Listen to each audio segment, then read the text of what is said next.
Sebuah acara makan malam keluarga. Suamiku, dengan sengaja, membawa sekretarisnya dan mendudukkannya di kursiku. Aku diam-diam meletakkan sendok dan garpu, lalu beranjak dari meja seolah tidak terjadi apa-apa. Bahkan sebelum aku benar-benar meninggalkan ruangan, suara pecahan piring yang tajam terdengar dari belakang punggungku. Pemandangan malam kota Jakarta dari lantai tertinggi Delangham seolah menjadi galaksi yang tumpah ke bumi, begitu memesona. Kelap-kelip lampu kuning, biru, dan merah berpadu menciptakan panorama yang megah dan gemerlap. Namun, bagiku yang duduk di ruang VIP paling mewah ini, hanya hawa dingin yang terasa. Hawa dingin itu bukan berasal dari pendingin ruangan yang disetel maksimal, melainkan dari orang-orang yang duduk mengelilingi meja bundar bersepuh taplak putih bersih itu. Hari ini adalah perayaan ulang tahun ke-70 ayah mertuaku, Surya Wijoyo, pendiri sekaligus pemimpin tertinggi Nusantara Group. Ini seharusnya menjadi makan malam keluarga, tetapi suasananya terasa berat seperti ruang pengadilan yang hendak menjatuhkan vonis. Aku duduk di sana, memutar-mutar gelas anggur merah, menatap kosong tetesan anggur yang membekas di dinding gelas. Selama 4 tahun terakhir sejak aku masuk ke keluarga ini sebagai menantu, aku telah belajar untuk diam. Aku diam untuk mengamati, diam untuk bertahan hidup, dan diam untuk menyembunyikan rasa muak yang setiap hari tumbuh semakin besar di dalam hatiku. Aku, yang dulu dikenal sebagai akuntan bertangan emas di dunia korporat, dalam 4 tahun telah menjadi bayangan di samping suamiku yang tidak kompeten, menjadi tameng yang menutupi tumpukan skandal korupsi di grup ini. Pintu ruang VIP terbuka kasar. Suara sepatu hak tinggi yang menghantam lantai kayu memecah keheningan yang canggung. Bima Wijoyo masuk. Suamiku malam ini mengenakan setelan jas biru dongker mahal dan rambutnya disisir klimis ke belakang dengan pomade. Namun, yang membuat semua orang di ruangan menahan napas bukanlah penampilannya yang necis, melainkan wanita yang bergelayut di lengannya. Rania, sekretaris pribadi Bima sekaligus selingkuhannya yang sudah menjadi rahasia umum. Ia mengenakan gaun malam merah menyala dengan belahan tinggi hingga ke paha, memamerkan lekuk tubuhnya. Riasan wajahnya yang tebal membuat matanya berkeliling ruangan, menunjukkan ketakutan palsu sekaligus provokasi tersembunyi. Ayah, maaf sedikit terlambat, jalanan macet sekali. Bima berkata dengan suara riang, tanpa sedikit pun rasa bersalah. Ia menarik sebuah kursi dan duduk dengan santai, lalu memberi isyarat pada Rania. Sayang, duduk di sini. Kursi itu sebenarnya milik adik Bima, Shinta Wijoyo, tetapi Shinta hanya mengangkat sedikit sudut bibirnya. Matanya yang tajam memindai Rania dari atas ke bawah seolah melihat barang murah, lalu diam-diam bergeser ke kursi di sebelahnya. Shinta memang selalu begitu, selalu mengamati dalam diam, bersembunyi di balik citra putri konglomerat yang penurut, tetapi di dalam hatinya tersimpan perhitungan yang tak terduga oleh siapapun. Ia begitu mendambakan kursi pimpinan hingga rela menahan segala hal, termasuk keangkuhan kakaknya yang keterlaluan. Surya Wijoyo, yang duduk di kepala meja, tampak tua namun wajahnya masih memancarkan kekejaman seekor rubah tua di medan perang bisnis. Ia melirik Bima, lalu ke Rania, dan kembali menatapku. Tanpa sepatah kata pun untuk menegur putranya, ia mengetuk meja dengan jarinya, memberi isyarat kepada pelayan untuk menuangkan anggur. Baginya, etika dan moral tidak lebih penting daripada keuntungan. Ia membutuhkan Bima sebagai boneka, dan aku sebagai katu pengaman untuk rahasia keuangan kelam keluarga ini. Bima menoleh ke arahku, wajahnya memerah, entah karena alkohol yang sudah ia tenggak sebelumnya atau karena kegembiraan mempermalukan istrinya di depan seluruh keluarga. Anindita Putri, bisa geser sedikit ke sana, kasihan Rania tidak nyaman, tempatnya terlalu sempit. Seluruh ruangan membeku. Bahkan suara garpu dan pisau yang beradu dengan piring seolah lenyap. Aku mengangkat kepala dan menatap lurus ke mata suamiku.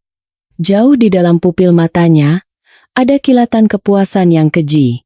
Ia pasti ingin aku cemburu, mengamuk, atau setidaknya menunjukkan sedikit perlawanan lemah agar ia punya alasan untuk memakiku. Tapi aku tidak melakukannya. Air mata untuk pernikahan ini sudah lama mengering. Aku perlahan meletakkan gelas anggurku di meja. Alas gelas yang beradu dengan permukaan kaca mengeluarkan suara yang kering dan tegas. Di saat semua perhatian tertuju pada Bima dan Rania, tangan kiriku dengan cepat meluncur ke bawah meja. Dalam sekejap, aku menempelkan sebuah chip perekam suara super kecil di bagian dalam taplak meja yang tebal. Semua gerakan itu tersamarkan dengan sempurna oleh tas tangan yang kupegang, terjadi dalam sekejap mata. Aku berdiri, merapikan gaun sutra hitamku yang elegan. Kalau mau duduk, silakan saja. Kursi ini kuberikan. Tapi ingat baik-baik, Bima Wijoyo. Ada hal-hal yang bisa kamu duduki, tapi tidak akan pernah bisa kamu miliki. Selesai berbicara, aku mengambil tas tanganku dan membungkuk sopan kepada Surya Wijoyo.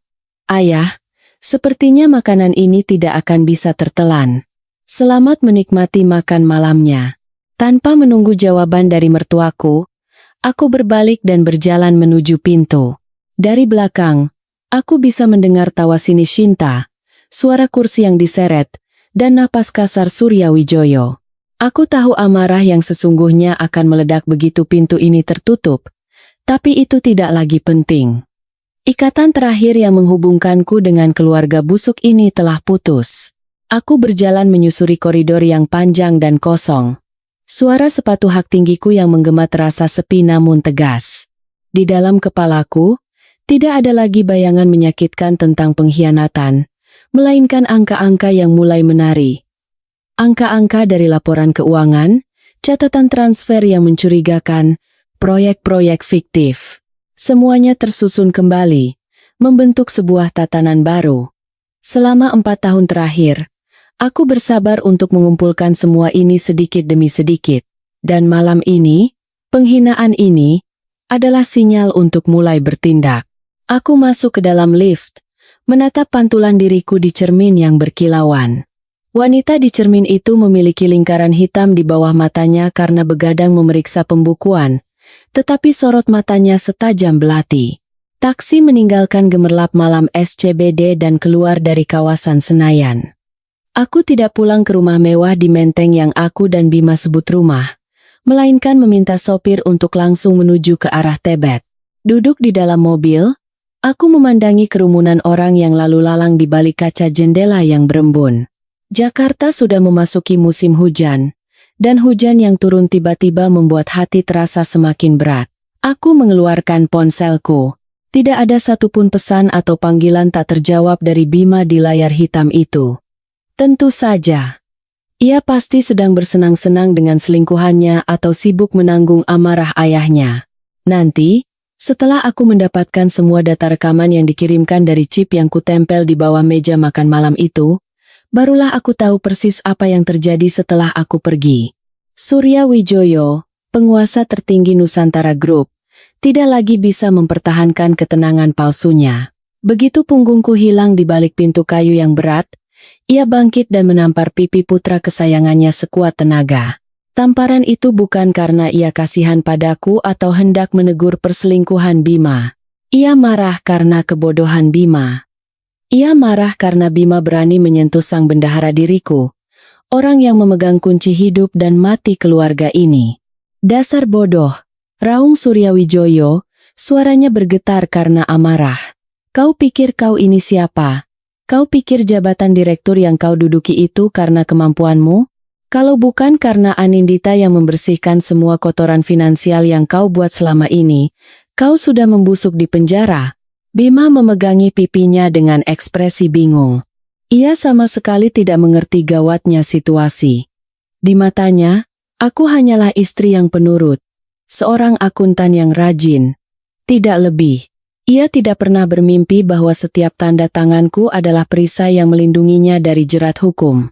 Setelah mengusir Rania, Surya Wijoyo segera menelepon seseorang. Nama yang tertera di layar ponselnya. Dan nama itu adalah nama yang menghantuiku sepanjang masa mudaku. Rendra Wicaksono, Direktur Keuangan Nusantara Group, tangan kanan paling kompeten Surya Wijoyo, dan musuh bebuyutanku sejak kuliah. Pak Surya. Suara Rendra dari seberang telepon terdengar tenang dan dingin, seolah ia sudah lama menunggu panggilan ini. "Menantuku pergi," kata Surya Wijoyo dengan nada rendah penuh kekhawatiran. "Dia pergi di tengah makan malam. Sikapnya aneh. Aku takut dia akan melakukan sesuatu. Dia memegang segalanya tentang keluarga kita. Kau mengerti maksudku? Sudah saya peringatkan sejak 4 tahun lalu, Pak." Tawa pelan Rendra terdengar, setajam pisau yang menggores kaca. "Anindita Putri bukan wanita sembarangan. Tapi tenang saja, Pak. Saya sudah lama menantikan hari ini. Segera bereskan. Sebelum dia membuka mulut pada siapapun, terutama wartawan atau jaksa. Hentikan dia, dengan cara apapun. Bapak istirahat saja. Semua jejak dari 4 tahun lalu sudah saya bersihkan. Sekarang waktunya saya mengajari teman lama saya bagaimana dunia nyata bekerja. Di kampus dia mungkin nomor 1, tapi di dunia bisnis ini, dia hanyalah seekor domba naif." Aku mematikan layar ponsel, menghentikan pikiranku tentang percakapan yang mungkin terjadi di ruangan itu. Meski tidak melihatnya langsung, aku yang sangat mengenal sifat asli ayah mertuaku dan kekejaman Rendra bisa membayangkan setiap kata dan seringai mereka dengan jelas. Taksi berhenti di depan sebuah apartemen tua di gang sempit di kawasan Tebet. Ini adalah tempat yang kusewa secara diam-diam sejak 6 bulan lalu, menggunakan nama kerabat jauh yang sudah lama putus kontak. Bima, Shinta, tidak ada seorang pun yang tahu tempat ini. Ini adalah bunkerku, tempatku menyimpan salinan dokumen-dokumen yang kuselundupkan keluar dari Nusantara Group. Aku membayar ongkos taksi, menekan topi lebih dalam untuk menutupi wajahku, dan cepat-cepat masuk ke lift. Koridor apartemen dipenuhi bau masakan dan suara TV yang riuh dari setiap unit. Tetapi bagiku, tempat ini terasa 1000 kali lebih aman daripada rumah mewah berlapis emas di Menteng. Begitu sampai di kamar, aku melempar tas tanganku ke sofa dan langsung menuju meja kerja. Aku membuka laptop usangku dan masuk ke jaringan internal perusahaan melalui jalur rahasia yang telah kutanam. Namun, saat layar menyala, jantungku serasa berhenti berdetak. Layar itu penuh dengan warna merah dan tulisan peringatan. Akses ditolak. Aku mencoba lagi, dan lagi. Tetap tidak bisa. Akun administratorku, yang kuyakini hanya aku yang tahu kata sandinya, telah dinonaktifkan. Rendra Wicaksono. Ia bergerak jauh lebih cepat dari dugaanku. Aku bersandar di kursi. Hawa dingin merambat di tulang punggungku. Ia tidak hanya menunggu telepon dari Surya Wijoyo. Ia telah mempersiapkan skenario ini sejak lama. Ia tahu apa yang akan kulakukan, kemana aku akan pergi. Aku meraih ponsel untuk menelepon temanku, Dimas Nugroho, seorang wartawan investigasi. Satu-satunya sekutuku dalam situasi ini. Tapi jariku berhenti tepat di atas tombol panggil. Jika Rendra bisa memblokir aksesku secepat itu, apakah ponselku aman? Mungkinkah saat ini ia sedang mendengarkan setiap helaan napasku? Aku mengeluarkan kartu SIM dari ponsel, mematahkannya menjadi 2, dan melemparkannya ke tempat sampah. Malam ini akan menjadi malam yang panjang. Perang yang sesungguhnya telah dimulai, dan lawanku bukanlah suamiku yang bodoh atau ayah mertuaku yang serakah, melainkan ular berbisa yang bersembunyi di kegelapan. Rendra Wicaksono. Apartemen kecil itu gelap gulita, hanya diterangi cahaya biru samar dari layar komputer. Aku menyeduh secangkir kopi hitam pekat tanpa gula. Rasa pahit yang menyebar di lidah membuatku sedikit lebih waspada. Di luar, hujan masih turun rintik-rintik. Suara hujan yang teratur itu seperti ketukan waktu, membawaku kembali ke kenangan 10 tahun lalu.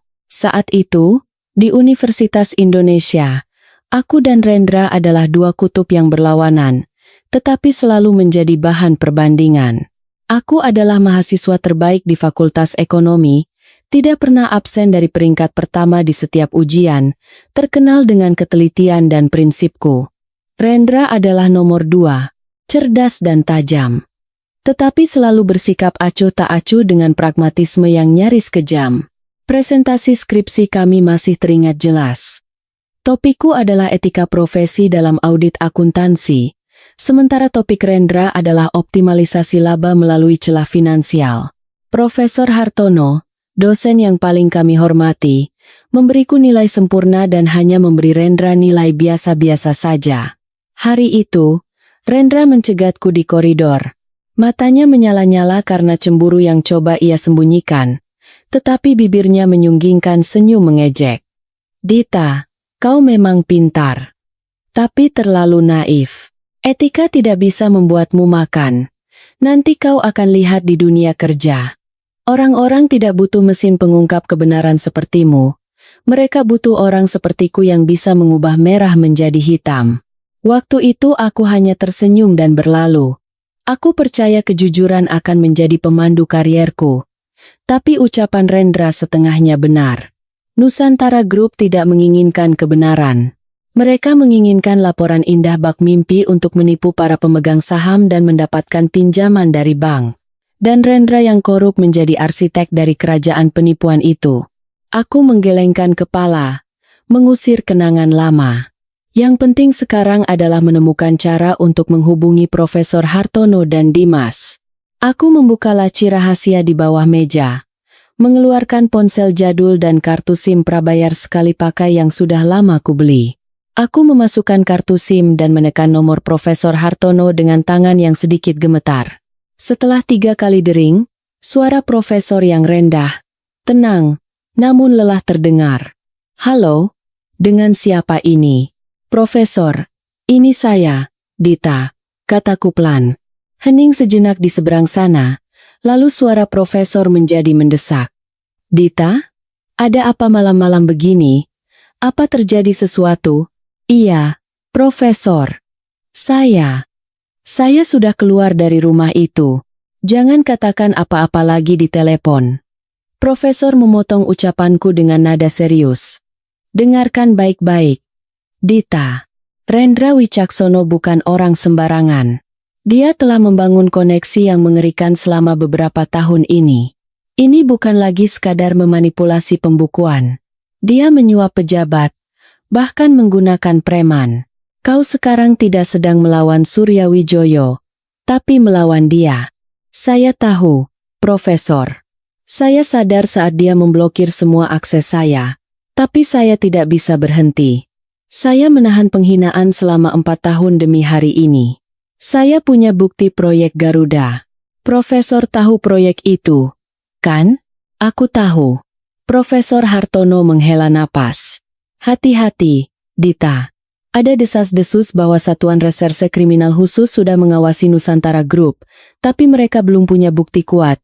Jika kau bisa menyerahkan bukti itu pada mereka, kau harus bertemu Dimas. Apa ada cara aku bisa menghubunginya? Aku khawatir teleponnya juga disadap. Ya, tolong sampaikan pada Dimas. Profesor, kumohon. Baik, urusan Dimas biar aku yang tangani. Sekarang kau di mana? Jangan sebutkan alamatnya. Katakan saja kau aman. Untuk saat ini, saya aman. Dita. Suara Profesor merendah. Aku menyesal tidak menyadari ambisi Rendra lebih awal dulu. Dia mahasiswa yang brilian, tapi hatinya bengkok. Satu-satunya harapan untuk menghentikannya adalah kau. Tapi ingat pesanku. Jangan pernah sepenuhnya percaya pada siapapun. Bahkan pada orang yang kau anggap sekutu. Peringatan Profesor membuatku merinding. Jangan percaya pada siapapun? Apa maksudnya? Apakah Dimas bisa dipercaya? Atau bahkan Profesor sendiri sedang dalam ancaman?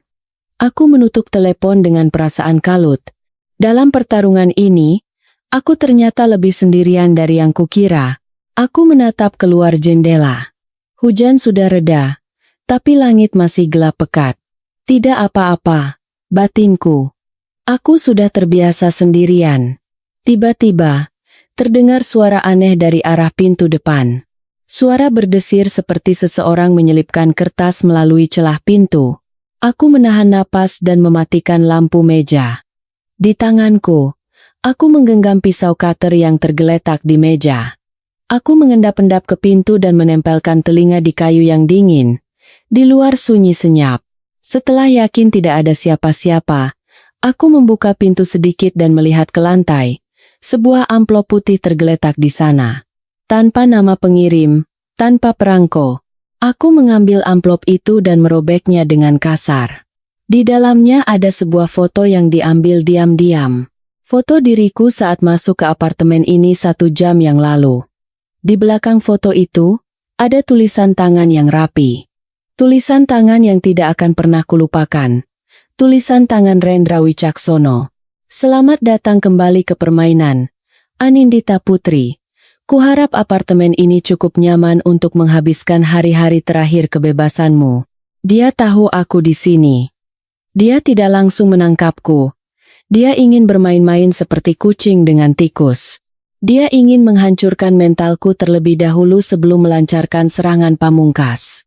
Aku meremas foto itu di tanganku dan melemparkannya dengan keras ke sudut dinding. Rasa takut awalku lenyap, digantikan oleh kobaran amarah yang dahsyat. Baik, Rendra Wicaksono. Kalau kau mau bermain, akan kulayani sampai akhir. Kau mungkin tahu di mana aku berada, tapi kau tidak tahu apa yang kumiliki.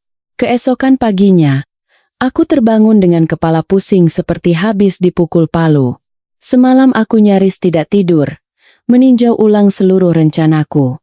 Fakta bahwa Rendra tahu tempat persembunyianku berarti aku harus segera pindah.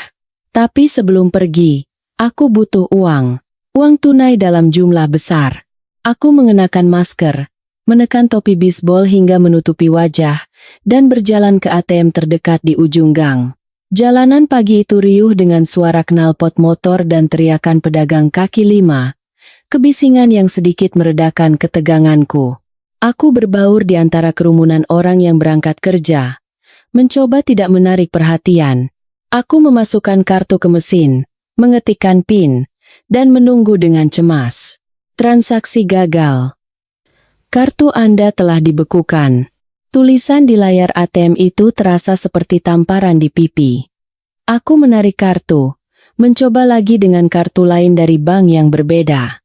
Hasilnya sama. Kartu kredit, kartu debit, semuanya dinonaktifkan. Aku berdiri termangu di depan ATM. Keringat dingin mengucur meski udara pagi cukup sejuk. Aku memeriksa dompetku, hanya tersisa uang tunai sekitar 2 juta rupiah. Dengan uang segini, aku tidak akan bertahan bahkan seminggu di kota semahal ini, apalagi untuk mencari tempat tinggal baru atau menggerakkan jaringanku. Ponsel jadul di sakuku berdering. Nomor tak dikenal. Halo. Sapaku waspada. Dengan Ibu Anindita Putri? Terdengar suara pria yang kaku dari seberang. Saya pengacara dari tim hukum Nusantara Group. Ada apa? Saya menelepon untuk memberitahukan secara resmi. Nusantara Group telah mengajukan gugatan hukum terhadap Anda atas tuduhan pembocoran rahasia dagang dan penggelapan aset perusahaan. Pengadilan telah menerima gugatan tersebut dan mengeluarkan keputusan untuk membekukan seluruh aset atas nama Anda untuk menjamin pelaksanaan putusan. Itu fitnah, kataku dengan suara tertahan. Saya tidak membocorkan apapun. Apalagi menggelapkan aset. Silakan sampaikan itu di pengadilan. Selain itu, perintah cekal juga telah dikeluarkan untuk Anda. Kami menyarankan Anda untuk menyerahkan semua data yang telah Anda salin secara ilegal dengan sukarela. Jika tidak, ancaman hukuman untuk pasal ini bisa mencapai 20 tahun penjara. Sampaikan pada bosmu, kataku, menarik napas dalam-dalam, mencoba menjaga ketenangan. Kita lihat saja di pengadilan siapa yang seharusnya masuk penjara. Aku sangat menantikannya. Aku menutup telepon dengan tangan gemetar karena marah. Rendra melancarkan serangan pendahuluan yang begitu kejam. Ia tidak hanya memutus jalur hidupku, tapi juga membalikan posisiku dari korban menjadi pelaku. Dengan gugatan pembocoran rahasia dagang, ia melegalkan pembekuan aset dan menghalangiku menyewa pengacara yang kompeten atau bahkan bergerak, menyudutkanku ke jalan buntu. Aku berjalan tanpa tujuan di trotoar. Pikiranku dipenuhi perhitungan. 2 juta rupiah. Apa yang harus kulakukan dengan uang ini? Aku tidak bisa kembali ke apartemen itu, Rendra sudah mengetahuinya. Aku juga tidak bisa ke rumah teman. Pasti Rendra sudah menyuruh orang untuk mengawasi mereka semua. Aku mampir ke sebuah warung kecil, membeli sebotol air mineral. Saat membayar, ujung jariku yang menyentuh lembaran uang terasa pahit. Aku, seorang istri direktur utama konglomerat ternama dan mantan akuntan kepala, sekarang harus pusing karena uang receh. Namun, di saat paling putus asa, sebuah ide nekat melintas di kepalaku. Jika aku tidak bisa melawan Rendra dengan uang, aku akan melawannya dengan orang. Rendra mungkin mengendalikan sistem dan hukum, tetapi ia tidak bisa mengendalikan hati manusia. Ia terlalu sombong, dan kesombongan itulah kelemahan fatalnya. Aku teringat pada Shinta Wijoyo yang penuh ambisi. Benar, Shinta membenciku. Tapi Shinta lebih membenci kekuasaan daripada kebenciannya padaku. Dan yang lebih penting, Shinta memiliki ilusi tentang kekuatan Nusantara Group. Ia tidak tahu bahwa kursi pimpinan yang begitu ia dambakan berada di atas kapal yang sedang karam. Jika aku bisa menunjukkan kebenaran pada Shinta, memberinya senjata untuk menjatuhkan kakaknya, musuh dari musuhku adalah temanku. Klise, tapi tidak pernah salah. Aku mengeluarkan ponselku dan mengirim pesan ke nomor rahasia Shinta yang kutahu tidak pernah ia tunjukkan pada siapapun. Mau jadi pimpinan? Atau selamanya jadi bayang-bayang kakakmu? Kalau mau mengubah nasib, temui aku malam ini jam 10. Datang sendiri. Jangan sampai ada yang tahu, terutama Rendra. Aku punya apa yang kau butuhkan. Aku menekan tombol kirim dan mematahkan kartu SIM keduaku. Pertaruhan ini terlalu besar, dan aku mempertaruhkan nyawaku. Tapi aku tidak punya pilihan lain. Sudah waktunya menyalakan api dari dalam. Aku memesan ojek online, menyebutkan alamat sebuah losmen kumuh dan tua di dekat terminal Lebak Bulus. Tempat itu bising, rumit, dan sarang berbagai macam kejahatan. Tapi justru karena itulah tempat seperti ini menjadi lokasi yang paling tidak terduga oleh orang-orang seperti Rendra. Aku akan bersembunyi di sana, menunggu ikan memakan umpan. Losmen yang kupilih terletak di sebuah gang kecil berliku di belakang jalan raya, tempat yang tidak pernah tersentuh cahaya lampu jalan. Kamar berukuran 3x3 meter itu berbau apek dan asap rokok murah, tapi memiliki 2 pintu darurat. Untuk saat ini, itu adalah syarat terpenting. Aku duduk bersila di atas kasur pegas yang sudah kempes, menatap jam dinding tua, jam 8 malam. 2 jam lagi menuju waktu pertemuanku dengan Shinta. Aku tidak tahu apakah ia akan datang atau tidak. Shinta adalah wanita yang angkuh. Menginjakan kaki di tempat seperti ini saja sudah merupakan penghinaan besar bagi seorang putri emas sepertinya. Tapi aku bertaruh pada keserakahannya. Keserakahan biasanya mengalahkan harga diri. Pintu berderit pelan. Aku melompat seperti pegas. Di tanganku sudah ada pisau buah yang baru kubeli di warung ujung gang. Aku merapat ke dinding, menahan napas dan menajamkan pendengaran. Suara langkah kaki yang ringan namun tegas berhenti tepat di depan pintu. Lalu, 3 kali ketukan. 2 cepat, 1 lambat. Sandi dari Dimas. Aku menghela napas lega, memutar kunci dan membuka pintu. Dimas masuk dengan cepat seperti tupai dan langsung mengunci pintu. Ia mengenakan seragam kurir dan menutupi wajahnya dengan helm. Dimas melepas helmnya. Wajahnya basah oleh keringat, matanya penuh kekhawatiran. "Mbak, maaf," kata Dimas begitu meletakkan helmnya di meja. "Aku tidak bisa membawa apa-apa. Mereka mengikutiku terlalu ketat." "Kau dibuntuti?" tanyaku sambil menuangkan segelas air untuknya. "Iya." Sejak keluar dari kantor, 2 pria berpakaian hitam dengan motor besar terus mengikutiku. Aku harus berputar-putar di 3 kecamatan, ganti baju 2 kali, baru bisa lolos dan sampai ke sini. Tapi aku takut mereka masih menyisir area sekitar sini. Aku mengangguk. Aku mengerti jaringan Rendra telah menyebar ke seluruh Jakarta. Ia tidak hanya mencoba memutus jalur hidupku, tapi juga mengisolasiku dari semua bantuan. Dimas adalah satu-satunya penghubungku dengan dunia luar, dan sekarang ia pun menjadi target. Ada kabar baru? Tanyaku. Dimas mengeluarkan sebuah USB flash disk sangat kecil dari saku jaketnya. Ini semua yang berhasil kukumpulkan tentang perusahaan Cangkang Rendra, atas nama sepupunya. Tapi seperti yang Mbak tahu, bukti ini saja tidak cukup untuk menuntutnya atas penggelapan.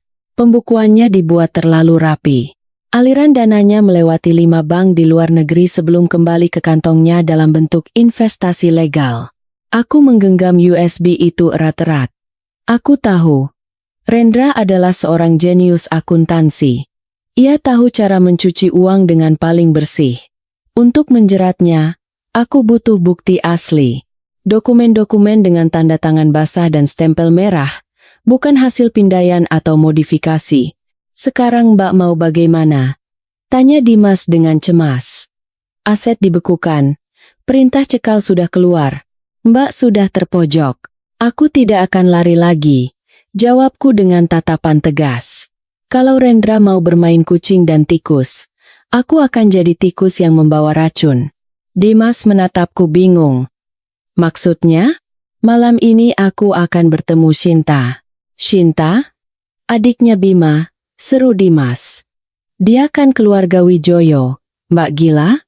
Dia bisa langsung menjual Mbak ke ayahnya demi mencari muka.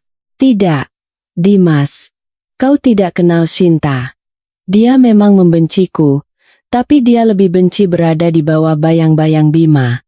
Ambisi Shinta lebih besar dari kesetiaannya. Aku akan menggunakan ambisi itu untuk meruntuhkan kerajaan keluarganya. Dimas terdiam sejenak, lalu menggelengkan kepala. Terlalu berisiko. Kalau Rendra tahu Mbak bertemu Shinta, dia akan membuat jebakan dan menangkap kalian berdua. Karena itu aku butuh bantuanmu, kataku menatap lurus ke mata Dimas. Malam ini, buat sedikit keributan di daerah Menteng. Buat anak buah Rendra berpikir aku bersembunyi di sana. Alihkan perhatian mereka, cukup 2 jam saja. Dimas ragu-ragu, lalu mengangguk dengan tegas. Baik, akan kulakukan. Tapi janji, kalau situasi memburuk, Mbak harus langsung kabur. Nyawa lebih penting daripada balas dendam. Aku janji. Dimas mengenakan helmnya lagi, bersiap pergi. Saat tangannya memegang gagang pintu, ia menoleh kembali padaku. Mbak, hati-hati. Rendra Wicaksono itu bukan manusia. Dia iblis. Setelah Dimas pergi, ruangan kembali sunyi mencekam. Aku menatap USB di tanganku dan memandang keluar jendela yang gelap. Jalan buntu. Ya, aku berada di jalan buntu. Tapi dalam catur, justru saat raja terpojoklah pion bisa menjadi kekuatan terbesar. Aku akan menggunakan pion bernama Shinta Wijoyo untuk membuat skakmat di papan catur ini. Jam 9:30 malam. Aku bersembunyi di kegelapan sebuah gang kecil di seberang The Shadow. Sebuah bar sunyi yang tersembunyi di balik gedung-gedung pencakar langit di kawasan SCBD. Ini adalah lokasi yang kuberikan pada Shinta. Tempat ini terkenal dengan privasinya yang sempurna. Tidak ada CCTV, tidak ada pemeriksaan identitas, hanya melayani orang-orang kaya yang mencari tempat persembunyian. Aku telah mengubah penampilanku. Rambutku kugelung tinggi, memakai kacamata berbingkai hitam besar, dan mengenakan mantel terusan longgar berwarna krem untuk menyamarkan bentuk tubuhku. Lebih mirip wanita parubaya yang rewel daripada istri seorang direktur konglomerat. Tepat 5 menit sebelum jam 10, sebuah sedan Mercedes hitam mengkilap meluncur tanpa suara dan berhenti di depan bar. Pintu mobil terbuka, dan sepasang sepatu hak tinggi bermerek menyentuh aspal yang basah. Shinta turun. Ia mengenakan gaun hitam ketat, dengan mantel bulu cerpelai tersampir acuh tak acuh di bahunya, dan memakai kacamata hitam meski malam sudah gelap. Ia melihat sekeliling, ekspresinya campuran antara waspada dan jijik terhadap pemandangan sekitar. Sopirnya hendak ikut turun, tapi Shinta melambaikan tangan, menyuruhnya menunggu di luar. Ikan telah memakan umpan. Aku menunggu 2 menit setelah Shinta masuk ke bar, lalu menyeberang jalan. Saat aku mendorong pintu, bau alkohol yang menyengat dan cerutu menusuk hidungku. Interior bar itu remang-remang. Musik jazz yang mengalun terdengar merdu namun sendu. Aku melihat sekeliling. Shinta duduk di meja paling pojok, memegang gelas koktail dan menggerak-gerakkan kakinya dengan gugup. Aku mendekat, tanpa suara menarik kursi di seberangnya dan duduk. Shinta terkejut dan hendak berteriak, tetapi ia berhenti saat melihat mataku di balik kacamata tebal itu. "Mbak Dita," bisik Shinta, merendahkan suaranya dan melirik sekeliling. "Nekat sekali Mbak memanggilku ke sini. Apa Mbak tidak takut aku lapor polisi dan membuat Mbak ditangkap?" "Kau tidak akan melakukannya," jawabku dengan tenang, melepas kacamata dan meletakkannya di meja. "Karena kau penasaran. Dan karena kau sedang putus asa." Shinta tertawa sinis, bersandar di kursi dan melipat tangannya. "Aku putus asa? Mbak bercanda? Aku kepala tim SDM di salah satu perusahaan properti terbesar di negeri ini, sementara Mbak buronan tanpa uang sepeser pun. Siapa yang lebih putus asa di sini? Apa artinya jabatan kepala tim SDM itu kalau kakakmu jadi pimpinan?" Aku menusuk ketakutan terbesar Shinta. "Kau pikir Mas Bima akan membiarkanmu begitu saja? Atau dia akan menempatkan si Rania itu di posisimu dan menjadikanmu benalu di keluarganya sendiri?" Wajah Shinta berubah. Aku telah menekan titik lemahnya dengan tepat. Shinta sangat membenci Rania, dan lebih tidak percaya lagi pada kemampuan Bima. "Mas Bima itu kakak kandungku." "Tidak mungkin. Berhentilah membohongi dirimu sendiri, Shinta," potongku dengan tegas. "Kau tahu betul Mas Bima itu lemah pada perempuan. Rendra dan Rania sedang mengendalikannya. Begitu Pak Surya tiada dan Mas Bima naik tahta, Rendra akan menjadi raja tak terlihat. Kau pikir akan ada tempat untukmu? Kau akan ditendang ke jalanan tanpa ampun. Sama sepertiku sekarang." Shinta terdiam, bibir merahnya terkatup rapat. Kepercayaan dirinya yang tadi goyah. Ia menunduk, menatap gelasnya. Jari-jarinya mencengkeram gelas itu erat-erat. "Apa maumu?" tanya Shinta dengan suara serak. "Aku ingin balas dendam pada Rendra dan Mas Bima. Dan kau ingin kursi pimpinan. Tujuan kita tidak bertentangan. Bagaimana aku bisa percaya pada Mbak?" Shinta mengangkat kepala, matanya penuh curiga. "Mbak membenci seluruh keluarga kami. Bagaimana aku tahu Mbak tidak akan menusukku dari belakang setelah memanfaatkanku? Aku tidak butuh jabatan itu," kataku tegas. "Aku hanya butuh kebebasan dan keadilan atas apa yang telah kualami. Setelah ini selesai, aku akan menghilang. Seluruh Nusantara Group akan menjadi milikmu." Shinta menyipitkan mata, menghitung. Keserakahan dan kecurigaan berperang hebat di kepalanya. "Buktinya?" tanya Shinta. "Mbak bilang punya sesuatu yang kubutuhkan. Di mana?" Aku tersenyum, mengeluarkan sebuah map tipis dari tasku dan mendorongnya ke arah Shinta. "Buka. Ini alasan kenapa kau harus segera bertindak sebelum terlambat." Shinta mengambil map itu dengan tangan yang sedikit gemetar. Ia membuka halaman pertama. Itu bukan laporan keuangan, bukan pula daftar hitam. Itu adalah salinan hasil diagnosis rumah sakit. Nama pasien, Surya Wijoyo. Diagnosis, kanker hati stadium 2, dengan metastasis. Mata Shinta membelalak. Ia membaca baris demi baris dengan rakus, lalu menatapku dengan wajah pucat pasi. "Dari mana Mbak dapat ini?" "Ayah sehat. Beliau main golf setiap minggu. Itulah citra yang ingin beliau tunjukkan," jelasku. Pak Surya menyembunyikan penyakitnya rapat-rapat. Hanya dokter pribadinya dan Rendra yang tahu. Rendra menggunakan informasi ini untuk menekan Pak Surya agar menandatangani dokumen peralihan kekuasaan lebih cepat dari jadwal. "Waktu ayahmu tidak banyak lagi, Shinta. Dan begitu beliau tumbang, surat wasiat yang sudah disiapkan Rendra akan berlaku. Coba tebak siapa satu-satunya ahli waris?" "Mas Bima," bisik Shinta dengan suara bergetar. "Benar. Mas Bima akan mewarisi segalanya. Dan Rendra, sebagai wali pengelola aset, akan memegang kendali operasional yang sesungguhnya. Kau tidak akan dapat apa-apa." Sepeser pun tidak.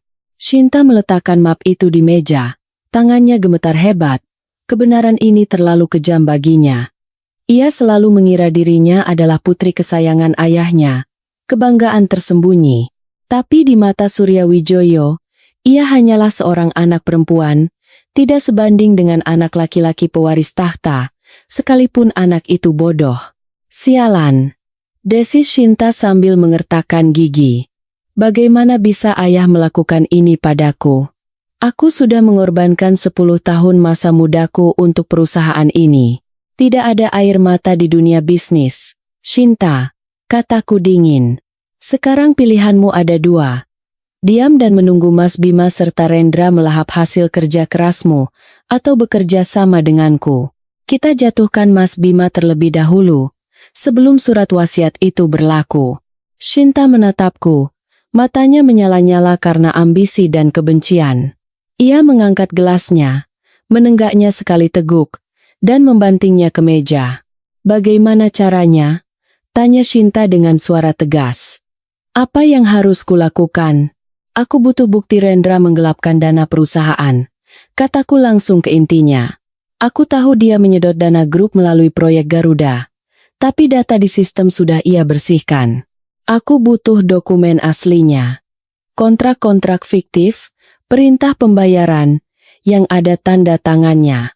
Dokumen asli. Shinta mengerutkan kening. Hal-hal seperti itu dijaga ketat oleh Rendra. Dia tidak akan pernah membiarkannya bocor. Tapi dia tidak mungkin memusnahkan semuanya. Tegasku. Menurut peraturan akuntansi, dokumen fisik harus disimpan selama 10 tahun. Dia tidak bisa membakar seluruh gudang arsip tanpa menimbulkan kecurigaan. Aku tahu di mana dia menyembunyikannya. Di ruang arsip rahasia di basement gedung lama di Kota Tua, Shinta mengangguk. Aku tahu tempat itu. Tapi kuncinya hanya dipegang Rendra dan ayah. Sistem keamanannya sangat ketat. CCTV 24 jam. Itu tugasmu. Kataku sambil mencondongkan tubuh ke depan.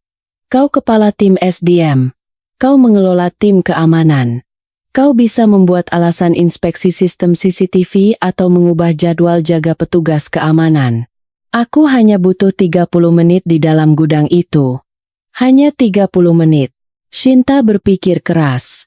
Ini sangat berbahaya. Jika ketahuan, ia akan kehilangan segalanya. Tapi jika tidak melakukannya, ia juga akan kehilangan segalanya. Lebih baik bertarung daripada mati sia-sia. Jumat ini, kata Shinta setelah hening sejenak. Jumat ini adalah jadwal inspeksi rutin sistem pemadam kebakaran di gedung lama. Sesuai prosedur, mereka akan memadamkan listrik secara bergilir per area untuk memeriksa genset darurat. Aku bisa mengatur agar area basement padam dari jam 12 siang sampai setengah 1. Sekitar 30 menit. Kamera tidak akan berfungsi, dan kunci elektronik akan beralih ke mode buka manual. Sempurna. Aku tersenyum, merasakan kemenangan selangkah lebih dekat. Aku yang akan menyusup. Kau hanya perlu memastikan tidak ada yang mendekati area itu selama aku bekerja. Tapi kunci manualnya? Tanya Shinta. Pintu gudang itu ganda. Kunci elektronik di luar akan terbuka saat listrik padam. Tapi pintu di dalam harus dibuka dengan kunci manual. Kunci itu ada pada Rendra. Aku mengeluarkan sebuah benda logam kecil dari saku mantelku dan meletakkannya di atas meja. Itu adalah cetakan kunci dari Lilin. Selama 4 tahun jadi istri Mas Bima, aku tidak hanya belajar memasak, kataku sambil tersenyum tipis. 2 tahun lalu di pesta akhir tahun, saat Rendra mabuk, aku sempat meminjam gantungan kuncinya. Semuanya sudah kuduplikat. Shinta menatapku dengan campuran rasa kaget dan ngeri. Mungkin baru pada saat inilah ia menyadari betapa berbahayanya aku. Aku telah mempersiapkan perang ini sejak lama. Bahkan saat aku masih berperan sebagai istri yang baik. Baik, kata Shinta, berdiri dan merapikan mantelnya. Jumat ini, jangan kecewakan saya. Kalau Mbak tertangkap, saya akan bilang tidak tahu apa-apa. Tenang saja. Aku tidak akan membiarkanmu ikut mati. Kau harus hidup untuk jadi pimpinan. Shinta berbalik dan berjalan pergi. Suara sepatu hak tingginya kembali terdengar angkuh dan ambisius. Aku menatap punggungnya, menghela napas lega. Langkah pertama berhasil. Aku telah menanam benih pemberontakan di jantung musuh. Sekarang, Rendra tidak hanya harus menghadapiku, tapi juga harus waspada terhadap belati di punggungnya yang bernama Shinta Wijoyo. 2 hari berlalu dengan sangat lambat, terasa seperti siksaan.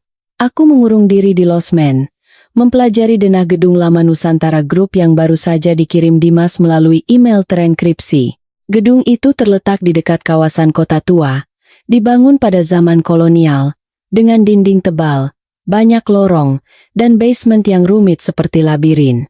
Dimas melaporkan situasi di luar melalui pesan singkat. Rendra mencariku seperti orang gila.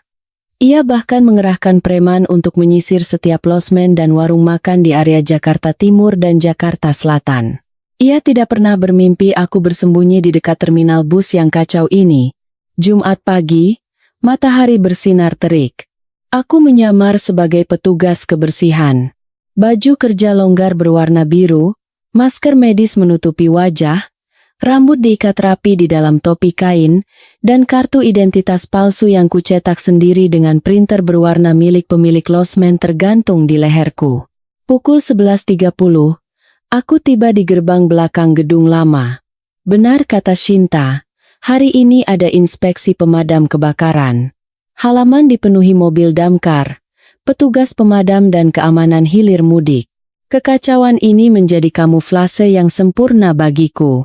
Aku mendorong troli penuh peralatan kebersihan, berjalan menunduk melewati pos satpam. Hei, mau kemana?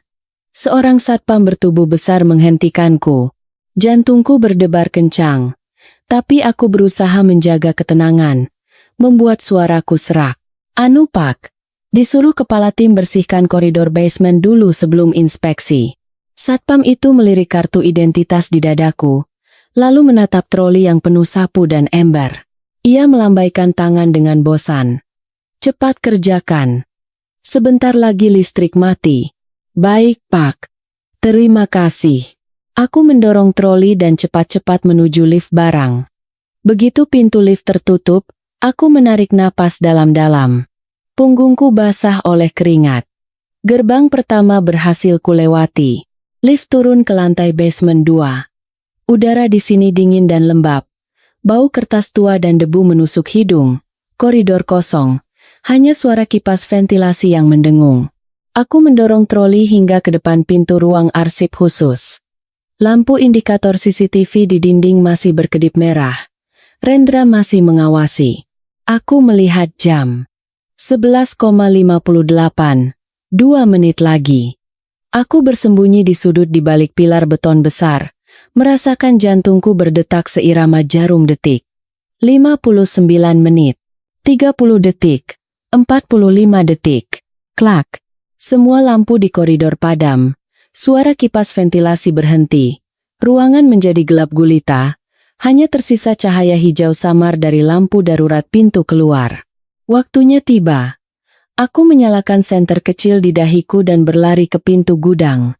Seperti yang diharapkan, kunci elektronik terbuka dengan bunyi klik kecil saat listrik padam. Aku mendorong pintu pertama dan masuk. Di hadapanku ada pintu baja kedua yang kokoh. Disinilah kunci manual digunakan. Aku mengeluarkan gantungan kunci duplikat yang telah kusiapkan. Tanganku sedikit gemetar karena tegang. Aku memasukkan kunci ke lubang. Klek. Tidak mau berputar. Darahku seolah membeku. Jangan-jangan Rendra sudah mengganti kuncinya? Aku mencoba sekali lagi. Memutarnya sedikit, menggoyangkannya, tapi tetap seret. Waktu terus berjalan. 1 menit berlalu, sisa waktuku tinggal 29 menit. Aku menarik napas dalam-dalam, mencoba tenang. Tenang, Dita. Kau pernah melewati hal yang lebih sulit. Mungkin kuncinya berkarat karena sudah tua. Aku mengeluarkan botol pelumas kecil dari saku celana dan menyemprotkannya ke lubang kunci. Setelah menunggu beberapa detik, aku memasukkan kunci lagi dan memutarnya dengan tenaga yang pas. Klak! Suara kunci terbuka terdengar seperti musik surgawi. Aku memutar gagang dan mendorong pintu. Bagian dalam gudang arsip itu sangat besar. Ribuan kotak dokumen menumpuk hingga ke langit-langit. Bau kertas berjamur sangat menyengat. Inilah pemakaman tempat rahasia tergelap Nusantara Group terkubur. Aku tidak punya waktu untuk memeriksa satu persatu. Aku sudah mempelajari sistem klasifikasi Rendra. Dia adalah seorang yang sangat terobsesi dengan keteraturan. Dia pasti akan mengarsipkan dokumen terpenting dengan kombinasi tahun fiskal dan deret Fibonacci. Aku menyapu tumpukan dokumen dengan senterku. 2019. 2020. Ini dia, tahun 2021. Saat proyek Garuda dimulai. Aku menemukan kotak dokumen dengan kode V, 1023H. Aku menyobek selotip dengan pisau cutter dan membuka kotak itu. Di dalamnya ada puluhan map tebal. Aku membukanya satu persatu. Kontrak pembelian bahan baku dengan perusahaan PT Sinar Galaksi. Kontrak konsultasi dengan Bintang Kejora Consulting. Aku mengeluarkan ponsel, mengaktifkan mode pemindaian dokumen, dan mulai memotret dengan kalap. Satu persatu, di bawah cahaya blitz, tanda tangan Rendra terlihat jelas.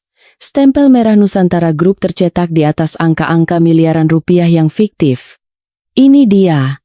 Bukti Rendra mentransfer uang ke perusahaan cangkangnya di Cayman Islands. Selembar surat perintah transfer internasional dengan paraf Rendra di sudut kiri. Aku memotret semuanya tanpa sisa. 10 menit berlalu. 15 menit. Tiba-tiba, aku mendengar suara aneh. Tap. Tap, tap. Suara sepatu yang menghantam lantai beton menggema dari luar koridor. Jantungku mencelos. Siapa yang turun ke sini saat ini? Satpam? Atau Rendra? Aku buru-buru mematikan senter.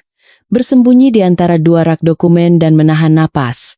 Suara langkah kaki semakin dekat. Cahaya senter menyapu-nyapu celah pintu gudang yang sedikit kubuka. Pak Rendra suruh pastikan pintu gudang terkunci rapat. Terdengar suara yang sangat kukenal. Asisten pribadi Rendra. Listrik lagi mati begini. Apa yang mau dipastikan? Kunci elektroniknya pasti sudah terbuka. Gerutu suara lain. Lebih baik kita pastikan. Pak Rendra berpesan khusus. Katanya hari ini si Shinta itu mematikan listrik dengan alasan inspeksi. Ada yang aneh. Rendra. Dia curiga. Aku mencengkeram rak besi erat-erat. Keringat dingin mengalir di punggungku. Jika mereka membuka pintu dan menyorotkan senter, habislah aku. Di tanganku hanya ada pisau cutter. Aku tidak mungkin melawan dua pria tegap. Cahaya senter mereka berhenti di depan pintu gudang. Pintunya sedikit terbuka, kata si asisten dengan waspada. Mungkin karena tekanan udara. Coba kau masuk dan tutup yang rapat. Pintu baja itu didorong ke dalam. Cahaya senter mulai menyapu bagian dalam gudang. Melewati rak dokumen pertama. Menuju rak kedua tempatku bersembunyi. Aku memejamkan mata, bersiap untuk yang terburuk. Brak. Terdengar suara keras dari ujung koridor. Seperti suara tumpukan peti yang jatuh. Apa itu? Kedua pria itu terkejut dan menoleh. Dari arah gudang material. Mungkin tikus menjatuhkan sesuatu. Ayo kita periksa. Kedua pria itu bergegas berbalik dan berlari ke arah suara. Aku membuka mata, terengah-engah. Siapa yang menolongku? Tikus? Atau Dimas? Tanpa pikir panjang, aku memasukkan tumpukan dokumen terpenting ke dalam bajuku dan menutup kembali kotak itu seperti semula. Aku keluar dari gudang. Menguncinya dengan hati-hati. Mendorong troli kebersihan. Aku berlari sekuat tenaga ke arah lift, berlawanan dengan arah kedua pria tadi. Tepat saat aku masuk ke lift, listrik menyala kembali, pukul 12.30. Aku bersandar di dinding lift. Kaki dan tanganku lemas, tapi senyum terukir di bibirku. Di balik bajuku, tumpukan kertas terasa kasar di kulit. Tapi itu adalah sensasi terbaik yang pernah kurasakan. Aku telah mendapatkan pedang untuk memenggal kepala sang ular. Menjelang senja, Aku kembali ke losmen. Seluruh tubuhku basah oleh keringat dan debu, tapi pikiranku anehnya jernih. Begitu pintu kamar tertutup, aku langsung menguncinya 3 lapis, menutup gorden rapat-rapat, dan mengeluarkan tumpukan dokumen dari balik bajuku. Kertas-kertas itu kusut, beberapa bahkan berbau jamur dari basement. Tapi bagiku, kini mereka lebih berharga dari emas murni. Aku membentangkannya di lantai, memotretnya sekali lagi dengan resolusi tertinggi menggunakan ponsel, lalu menyusunnya dengan rapi sesuai urutan. Dimas tiba 15 menit kemudian. Ia masuk ke kamar, wajahnya pucat. Tangannya membawa sebungkus roti dan sebotol besar air mineral. "Mbak, jantungku hampir copot," kata Dimas terengah-engah. Ia meletakkan makanan di meja. Mbak tidak tahu betapa bahayanya di gedung tadi. 2 anak buah Rendra itu mondar-mandir di pintu belakang selama 15 menit setelah Mbak pergi. Aku harus pura-pura jadi pejalan kaki dan menjatuhkan tumpukan barang dari truk lagi untuk mengalihkan perhatian mereka. "Terima kasih, Dimas." Aku menatapnya dengan penuh rasa terima kasih. Kalau bukan karena suara yang kau buat di gudang tadi, aku pasti sudah tertangkap. Tapi lihat apa yang kita dapatkan. Dimas mendekat dan mengambil selembar kontrak yang baru saja kusortir. Matanya membelalak saat membaca angka-angkanya. Astaga, 300 miliar rupiah untuk jasa konsultasi strategis? Perusahaan konsultan apa yang semahal ini? Bintang Kejora Consulting. Aku belum pernah dengar namanya di dunia keuangan. Dan kau tidak akan pernah mendengarnya, kataku sambil tersenyum pahit, menunjuk tulisan kecil di bagian bawah kertas. "Lihat alamat kantornya. Itu gudang kosong di daerah Cakung. Aku pernah melewatinya dulu." Rendra menggunakannya sebagai alamat fiktif untuk mendirikan perusahaan cangkang. Uang Nusantara Group masuk ke sini dengan dalih biaya konsultasi, lalu dipecah dan ditransfer ke rekening pribadi istri dan iparnya. Dimas membolak-balik lembaran berikutnya. Semakin banyak ia membaca, semakin serius wajahnya. Ini bukan sekadar penggelapan. Ini sistem penipuan canggih yang dirancang oleh otak jenius tapi sakit. Rendra membangun labirin finansial yang dari luar tampak legal dan transparan. Hanya dengan dokumen asli yang berisi paraf dan instruksi tersembunyinya ini, kita bisa melihat kerangka busuk di dalam gajah besar bernama Nusantara Group. Dengan ini, Rendra pasti masuk penjara, simpul Dimas dengan suara bersemangat. Kalau kita serahkan ini ke Satreskrimsus, nama Mbak juga akan bersih. Belum cukup, Dimas. Aku menggelengkan kepala, menyiram semangatnya. Rendra itu rubah tua. Dia akan mengklaim tanda tangan ini dipalsukan. Stempelnya aku curi. Dia akan menyewa pengacara terbaik untuk berdalih bahwa ini adalah rekayasa istri yang sakit hati karena ditinggal suami. Kita butuh satu pukulan telak. Bukti yang tak terbantahkan yang menangkap basah tindakan kriminal dan moralnya. Maksud Mbak? Kita mau menggerebeknya saat menerima suap, bukan suap. Aku menatap jauh keluar jendela, ke lampu-lampu jalan yang mulai menyala. Aku sedang menunggunya menyerang. Rendra tahu aku masuk ke gudang. Meski tidak tertangkap basah, dia tahu ada sesuatu yang hilang. Seorang maniak kontrol seperti Rendra tidak akan tinggal diam mengetahui kelemahannya ada di tangan musuh. Dia akan melakukan apa saja untuk merebutnya kembali. Menurut Mbak, apa yang akan dia lakukan? Dia akan menggunakan kelemahanku. Aku menoleh pada Dimas. Satu-satunya kelemahan yang dia pikir dia pegang. Satu-satunya orang yang ironisnya ada di pihaknya. Dimas mengerutkan kening, berpikir. Lalu tiba-tiba sadar. Rania. Selingkuhan Bima. Benar. Rania adalah mata rantai terlemah dalam hubungan mereka. Serakah tapi penakut. Rendra tahu aku membenci Rania. Tapi dia juga tahu aku orang yang punya prinsip. Dia akan berpikir aku akan mencoba membalas dendam pada Rania. Atau dia akan menggunakan Rania sebagai sandera untuk memancingku keluar. Dalam cara berpikir Rendra, bahkan sekutu pun hanyalah pion yang bisa dikorbankan kapan saja. Aku mengambil ponsel dan memasukkan kartu SIM sekali pakai ketiga. Aku mengirim pesan pada Shinta.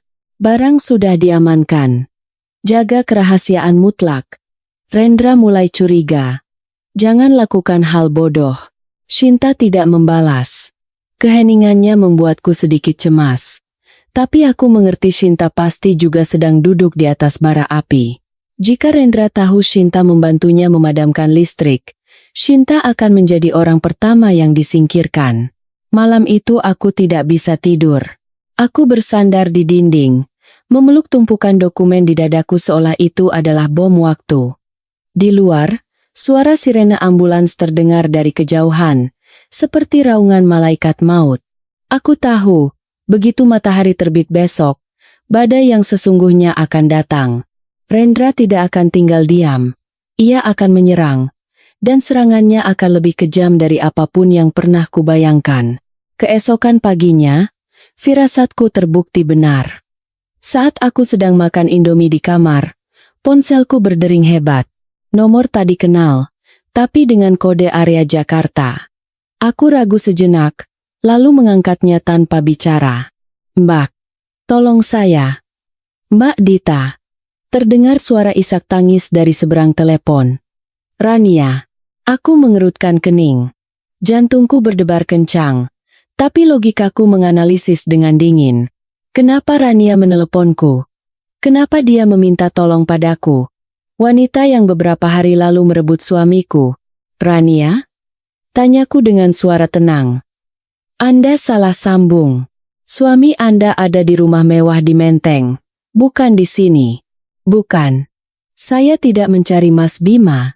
Isak Rania. Suaranya dipenuhi ketakutan yang luar biasa. "Pak Rendra. Dia gila. Dia mengurung saya. Dia bilang Mbak mencuri sesuatu. Kalau Mbak tidak mengembalikannya, dia akan membunuh saya." "Mbak Dita, tolong, saya salah. Saya minta maaf. Tapi tolong selamatkan saya. Anda di mana sekarang?" "Saya tidak tahu." "Di gudang." "Gelap sekali." "Mbak?" Dia menyuruh Mbak datang ke sebuah rumah teh kuno di Kemang jam 3 sore ini. "Bawa dokumennya." "Mbak harus datang sendiri. Kalau lapor polisi atau tidak datang, besok mayat saya akan mengambang di Kali Ciliwung." Tiba-tiba terdengar suara kasar di seberang, dan suara tangis Rania digantikan oleh suara rendah yang dingin. "Kau sudah dengar, teman lama? Rendra. Kau pengecut, hanya bisa menculik perempuan." Teriakku tertahan, tanganku mencengkeram ponsel hingga nyaris hancur. Aku seorang pebisnis. Aku hanya peduli pada hasil. Cibir Rendra. "Kau mengambil milikku, jadi aku akan mengambil milikku kembali. Wanita ini kekasih suamimu, berarti keluargaku juga. Aku percaya kau cukup pintar untuk tahu apa yang harus dilakukan." Jam 3 sore, rumah teh di Kemang. Aku tidak suka menunggu. Tut, tut, tut. Dia menutup telepon. Aku terkulai lemas. Ponsel jatuh ke kasur. Skenario yang sempurna. Rendra menggunakan Rania sebagai umpan. Ia tidak berpikir aku akan datang karena kasihan pada Rania. Tapi ia memancing rasa kemanusiaan dan penasaranku. Selain itu ia sedang mencoba menjebakku sebagai penjahat. Aku memejamkan mata, membayangkan papan catur. Rendra sedang mengincar skakmat. Jika aku tidak datang, Rania bisa benar-benar mati. Rendra adalah orang yang kejam. Ia akan melakukan apa saja untuk membungkam mulut. Jika Rania mati, polisi akan menyelidikinya. Dan dengan kekuasaan Rendra, ia bisa menimpakan kesalahan itu padaku. Istri yang dikhianati punya motif yang cukup untuk membunuh selingkuhan. Saat itu, aku akan berubah dari pelapor menjadi tersangka pembunuhan.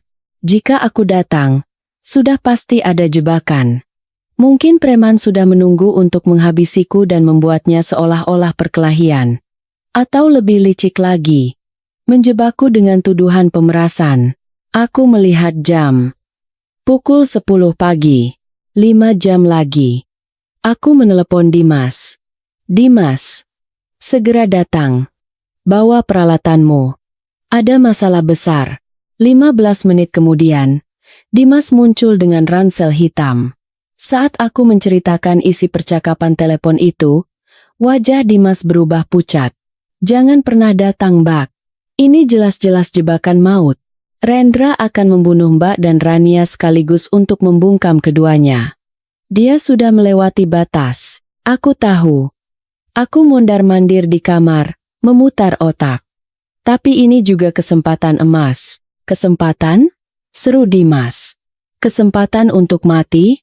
Bukan. Kesempatan untuk membuatnya melakukan kesalahan.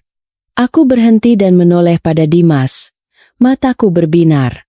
Rendra hebat dalam urusan finansial. Dia bisa memanipulasi semua angka. Tapi dia amatir dalam kasus kriminal. Dia sedang melakukan kesalahan klasik orang sombong. Mencoba menyelesaikan masalah intelektual dengan kekerasan, penculikan, ancaman pembunuhan. Ini adalah kejahatan pidana yang tidak bisa diselesaikan dengan uang. Jika kita bisa mendapatkan bukti dia melakukan ini, tamatlah dia. Tapi bagaimana caranya? Dia tidak akan sebodoh itu untuk muncul sendiri. Dia akan menyuruh anak buahnya. Dia akan muncul. Tegasku. Dia ingin melihatku gagal. Dia ingin menikmati kemenangannya dengan melihatku berlutut memohon. Harga diri Rendra terlalu besar. Harga diri itulah yang akan membunuhnya. Aku menunjuk ransel Dimas. Kau bawa kamera kancing yang kau pamerkan waktu itu? Bawa. Model terbaru. Bisa siaran langsung ke server cloud. Bagus. Pasang di bajuku. Siapkan juga alat perekam super kecil. Aku akan mengubah janji kematian ini menjadi panggungku sendiri. Mbak Dita. Dimas menatapku cemas. Bagaimana kalau dia langsung membunuh Mbak begitu Mbak masuk? Dia butuh dokumen aslinya. Dimas. Dia tidak akan membunuhku sebelum mendapatkan apa yang dia mau. Waktu itulah yang kubutuhkan untuk membalikan keadaan. Aku duduk di meja, menulis beberapa baris di secari kertas. Dengar Dimas. Kau tidak ikut denganku. Kau duduk di kafe seberang, memantau semua rekaman dari kameraku di laptop. Begitu Rendra menunjukkan wajahnya dan melakukan tindakan mengancam, kirim rekaman itu ke satu orang. Polisi? Bukan. Polisi datang nanti. Kirim ke Komisaris Besar Tirtayasa, Kepala Satreskrimsus, Profesor Hartono yang memberikan kontaknya. Hanya dia yang punya wewenang dan kecepatan untuk bertindak cepat dalam kasus ini tanpa bisa disuap oleh Rendra. Aku memberikan secari kertas berisi nomor telepon itu pada Dimas. Dalam pertaruhan ini, aku mempertaruhkan seluruh hidupku, percaya pada keadilan, percaya pada kebodohan orang jahat, dan percaya pada diriku sendiri. Aku berdiri di depan cermin, merapikan kemeja putihku. Kancing kedua dari atas tampak biasa, tapi itulah mata dewa yang akan menyelamatkan hidupku. Dimas dengan terampil menyembunyikan kabel dan pemancar di balik pakaianku, membuatnya sulit ditemukan dengan penggeledahan biasa. Aku juga memakai kacamata berbingkai hitam tebal. Di gagang kanannya, terpasang chip rekam independen sebagai cadangan jika kamera gagal. Sinyal bagus, Dimas? Tanyaku. Sangat jernih. Suaranya juga bersih, kata Dimas yang duduk di sudut kamar, memakai headphone dan menatap layar laptopnya. Tapi baterainya hanya tahan sekitar 2 jam. Kita harus cepat. 2 jam lebih dari cukup untuk sebuah drama. Aku menarik napas dalam-dalam, mencoba mendapatkan kembali ketenanganku yang khas. Aku tidak membawa tumpukan dokumen asli. Di dalam tas tangan bermerekku yang usang, hanya ada tumpukan laporan pajak tak berharga yang sampulnya kubuat mirip dengan map dokumen asli. Aku tidak sebodoh itu menyerahkan bukti pada iblis. Aku pergi. Mbak Dita, panggil Dimas. Ia berdiri dan menggenggam tanganku erat. Jaga kepala dingin. Jangan terpancing provokasinya. Dan kalau berbahaya, teriakan kata sandinya. Lampu merah. Apapun hasilnya, aku akan langsung panggil polisi masuk. Tenang saja. Aku belum mau mati. Aku masih ingin melihat Shinta jadi pimpinan. Aku meninggalkan losmen dan menyetop taksi. Langit Jakarta sore itu mendung, awan hitam menggantung. Pertanda hujan deras akan segera turun. Rumah teh itu terletak di sebuah gang sunyi di Kemang. Dinding bata kuno, atap genteng, dan dihiasi banyak pepohonan. Tempat yang ideal untuk kencan romantis, atau untuk sebuah eksekusi diam-diam. Taksi berhenti agak jauh dari rumah teh. Aku turun dan berjalan masuk. Suara daun kering yang pecah di bawah kakiku, suara angin yang menyelinap di antara dedaunan. Sekeliling begitu sunyi mencekam. Biasanya jam segini rumah teh itu ramai, tapi hari ini tempat parkirnya kosong. Rendra telah menyewa seluruh tempat. Aku mendorong gerbang kayu yang berat dan masuk ke halaman. Seorang pria berjas hitam dan berkacamata hitam menghadangku. Tanpa bicara, ia hanya memberi isyarat agar aku menyerahkan tas tanganku. Aku memberikannya dengan patuh. Ia menggeledah tasku dengan kasar, mengeluarkan tumpukan dokumen, melihatnya sekilas, lalu melemparkannya kembali ke dalam tas. Ia menggeledah seluruh tubuhku dengan detektor logam. Saat melewati ikat pinggang, alat itu berbunyi. Lepas ikat pinggangnya, perintahnya. Aku melepas ikat pinggang kulitku dan memberikannya. Ia melemparnya ke samping. Untung saja Dimas sudah mengantisipasi ini dan menyiapkan semua perangkat dari bahan komposit canggih yang tidak terdeteksi detektor logam. Masuk? Pak Rendra menunggu di dalam. Aku melintasi halaman dan masuk ke bangunan utama. Di dalam remang-remang, bau dupa yang samar tidak bisa menyembunyikan aura membunuh. Di sebuah meja bundar di sudut ruangan, seorang pria duduk membelakangi, memegang cerutu yang menyala. Di lantai di sampingnya, seorang wanita berlutut, rambutnya acak-acakan, tangannya terikat di belakang. Rania, mendengar langkah kakiku, Rendra memutar kursinya. Wajahnya masih setampan dan serapi dulu, tapi matanya dipenuhi urat-urat merah. Ia tersenyum, senyuman yang akan kuingat sampai mati. Senyum predator yang melihat mangsanya masuk ke dalam jebakan. Tepat waktu, Bu Direktur. Rendra mengisap cerutunya dan menghembuskan asap putih ke arahku. Duduklah. Kita perlu bernostalgia sedikit. Aku tidak akan duduk, kataku, berdiri tegak dan menatap matanya. Lepaskan wanita itu. Aku sudah datang sesuai janjimu. Rendra melirik Rania yang gemetar di kakinya, lalu tiba-tiba menjambak rambutnya dan menariknya ke belakang. Rania menjerit kesakitan. Air matanya tumpah. Minta dilepaskan? Sabar. Aku harus lihat dulu apa yang kau bawa. Ia menunjuk tumpukan dokumen di tanganku dengan dagunya. Berikan. Aku melempar map itu ke atas meja. Itu aslinya. Semua yang kuambil dari gudang. Sekarang lepaskan dia. Rendra melepaskan jambakannya dan mengambil map itu. Ia membukanya dengan sangat teliti, lembar demi lembar, memeriksa setiap tanda tangan. Ruangan diliputi keheningan yang menyesakan. Hanya terdengar suara kertas dibalik dan isak tangis Rania. Tiba-tiba, Rendra tertawa terbahak-bahak. Tawa gilanya menggema di seluruh ruangan. Ia melemparkan map itu ke wajahku. Kertas-kertas berhamburan seperti kupu-kupu putih. Kau pikir aku bodoh, Anindita? Ini laporan pajak tahun lalu. Berani-beraninya kau mempermainkanku. Ia mengeluarkan sepucuk pistol hitam mengkilap dari balik jasnya dan menodongkannya ke kepalaku. Di mana yang asli? Aku hitung sampai 3. Kalau tidak kau berikan, aku akan meledakkan kepalamu. 1. Aku masih berdiri tak bergerak. Jantungku berdebar seperti mau copot, tapi aku tahu aku tidak boleh mundur. Kamera terus merekam. Ancaman pembunuhan dengan senjata api. Inilah yang kubutuhkan. 2. Yang asli ada pada seseorang yang tidak akan pernah kau duga. Kataku dengan suara yang anehnya tenang. Jika aku mati, atau wanita ini mati, dalam 5 menit semua dokumen itu akan terkirim ke semua media dan lembaga penegak hukum. Kau bisa membunuhku, Rendra, tapi kau tidak bisa membunuh kebenaran. Rendra berhenti. Jari telunjuknya masih dipelatuk. Gemetar. Ia sedang menghitung. Membunuhku memang mudah, tapi dampaknya tidak akan bisa ia tanggung. Ia seorang pebisnis. bukan pembunuh profesional. Beraninya kau. Geram Rendra. Tentu saja aku berani.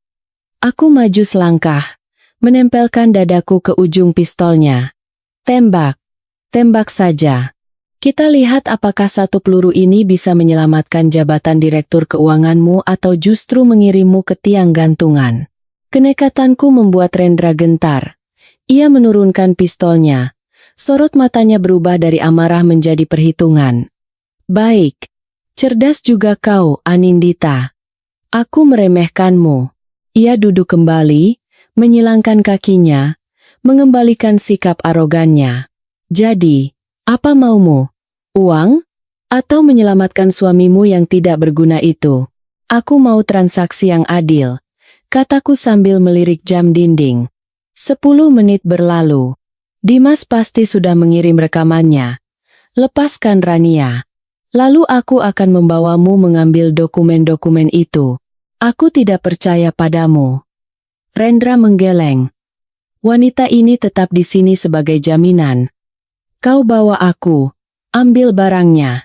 Setelah selesai, kalian berdua bebas. Tidak, kataku tegas. Rania terluka. Dia butuh ke rumah sakit. Aku yang akan tinggal sebagai jaminan. Rendra menatapku dan Rania bergantian. Ia tersenyum sinis. Oh, sungguh mengharukan. Persaudaraan antara istri dan selingkuhan. Baiklah.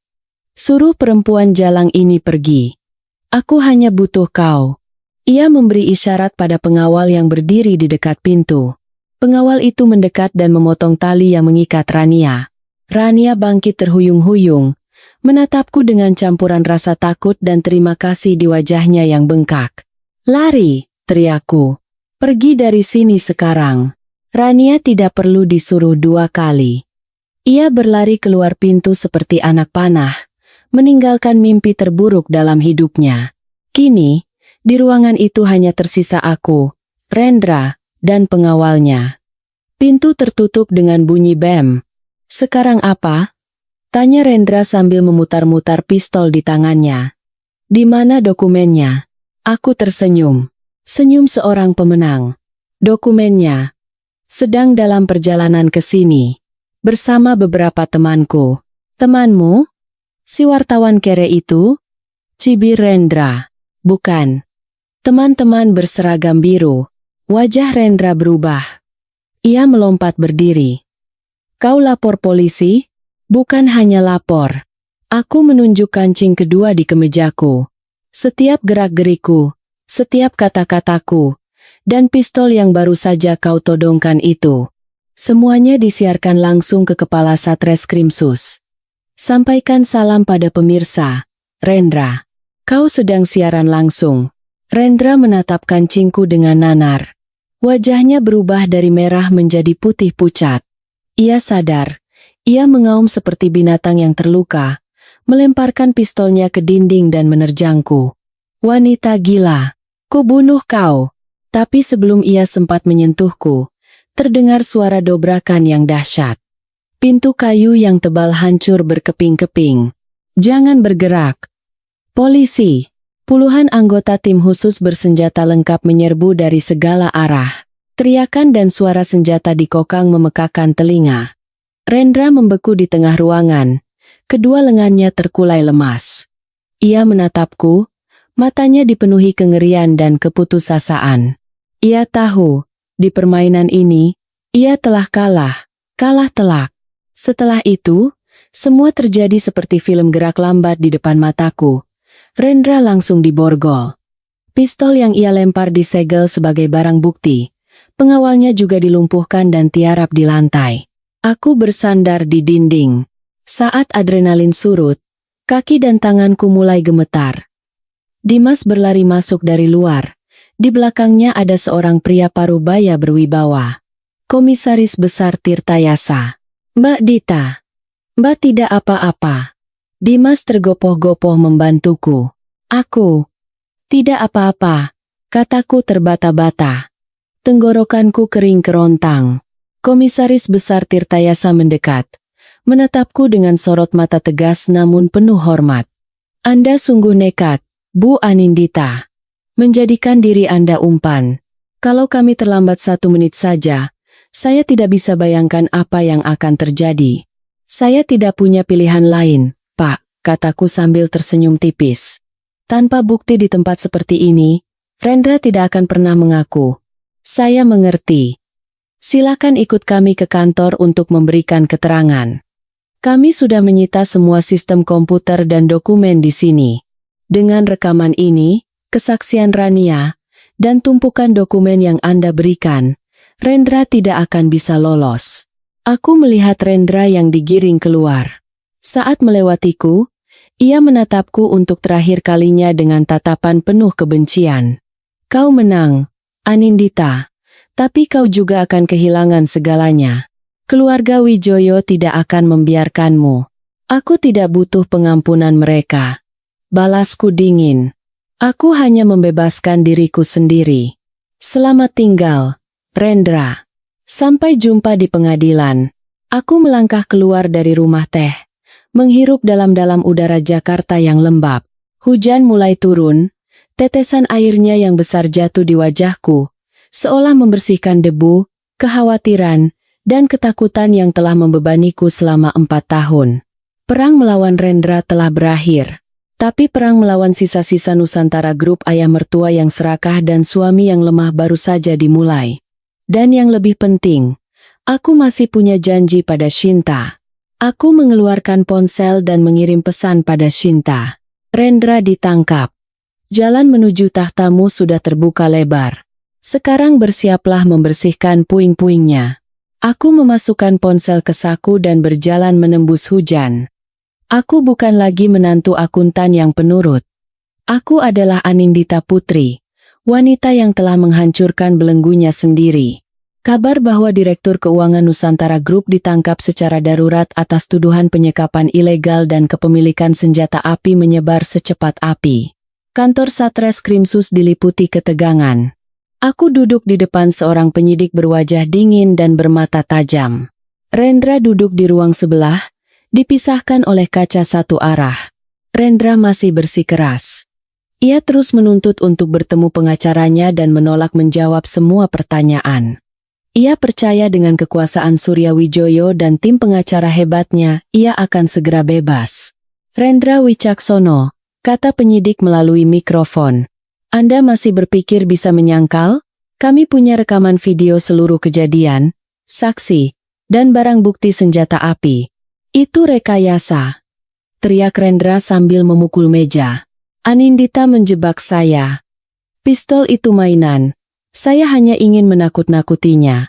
Mainan yang nomor serinya cocok dengan daftar senjata api yang dicuri dari gudang militer, cibir penyidik. Selain itu, kami baru saja menerima setumpuk dokumen yang sangat menarik dari Ibu Anindita. Dari ruanganku, aku memperhatikan Rendra melalui kaca. Mendengar kata dokumen, ekspresinya berubah drastis. Kepercayaan dirinya yang angkuh runtuh, digantikan oleh ketakutan yang luar biasa. Aku mendorong salinan dokumen yang telah kusiapkan dengan cermat ke arah penyidik di sampingku. Pak, ini adalah bukti motif kejahatan Rendra. Ia menculik Rania dan mengancam akan membunuh saya bukan karena dendam pribadi, tapi untuk memusnahkan bukti kasus penggelapan aset terbesar dalam sejarah Nusantara Group. Penyidik itu membolak-balik dokumen lembar demi lembar. Angka-angka yang berbicara, tanda tangan yang diparaf, perintah transfer rumit yang melalui perusahaan cangkang di luar negeri. 30% dari modal perusahaan. Gumam penyidik itu takjub. Dengan uang sebanyak ini, dia bisa membusuk seumur hidup di penjara. Di ruang sebelah, pengacara Rendra baru saja tiba dan membisikkan sesuatu di telinganya. Rendra menggelengkan kepala dengan panik, keringatnya bercucuran. Ia tahu, tuduhan penculikan mungkin bisa ia selesaikan dengan uang, tapi penggelapan dengan bukti sekuat ini, bahkan Surya Wijoyo pun tidak akan bisa menolongnya. Aku berdiri, menatap Rendra untuk terakhir kalinya melalui kaca. Ia mengangkat kepala, dan pandangan kami bertemu. Tidak ada lagi kebencian, hanya permohonan putus asa. Tapi aku berbalik. Kasihan adalah sebuah kemewahan saat ini. Aku keluar dari ruang interogasi. Dimas sudah menunggu di koridor dengan 2 cangkir kopi panas. Sudah selesai, Mbak? Baru saja dimulai. Aku menerima cangkir kopi. Kehangatannya mencairkan hawa dingin di tubuhku. Rendra sudah tamat. Sekarang waktunya menonton drama keluarga Wijoyo. Ponselku berdering. Pesan dari Shinta. Ayah memanggil pengacara. Beliau mau mencabut gugatan terhadap Mbak. Segera pulang. Ayah ingin bertemu Mbak. Aku tersenyum pahit. Surya Wijoyo ingin bertemu denganku. Pasti sedang panik. Tangan kanannya yang paling kompeten telah dipotong. Rahasia perusahaannya terbongkar. Ia membutuhkanku untuk membereskan keadaan, atau untuk melampiaskan amarah.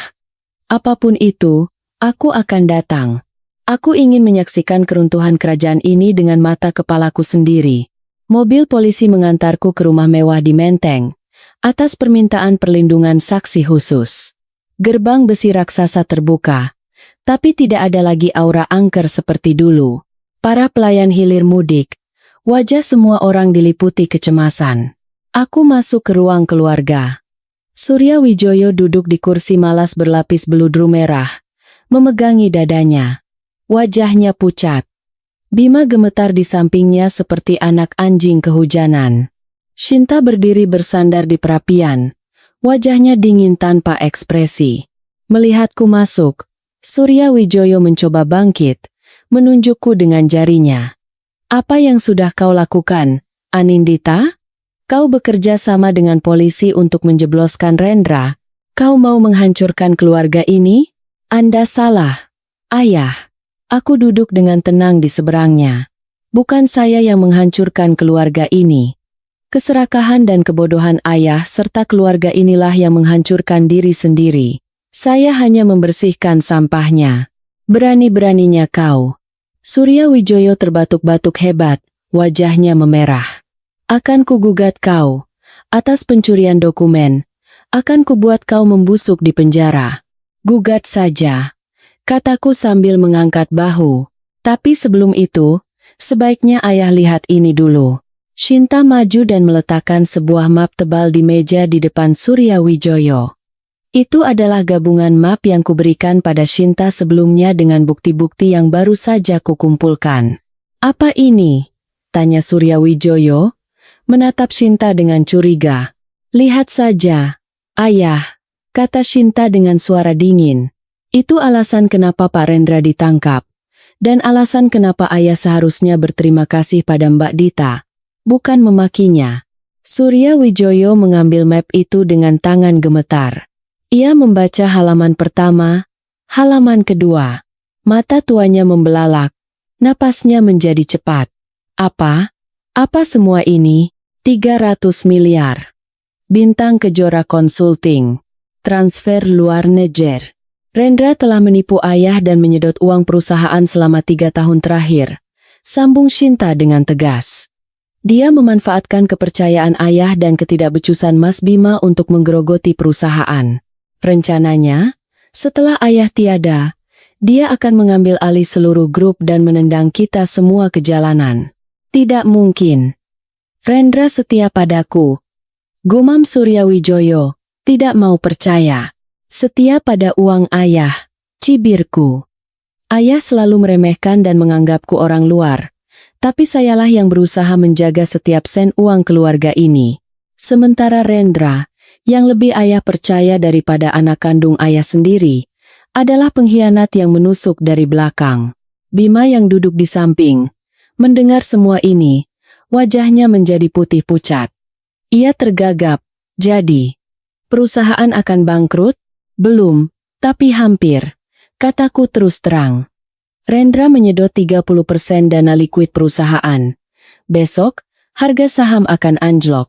Begitu berita ini bocor, bank akan menagih pinjaman, dan para pemasok akan berhenti mengirim barang.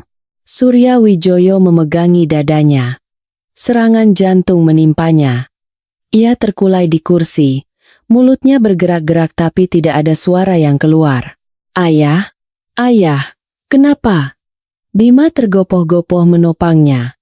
Shinta hanya berdiri di tempatnya, menatap ayahnya yang terengah-engah. Di matanya, Bukan kekhawatiran yang terlihat, melainkan perhitungan yang dingin.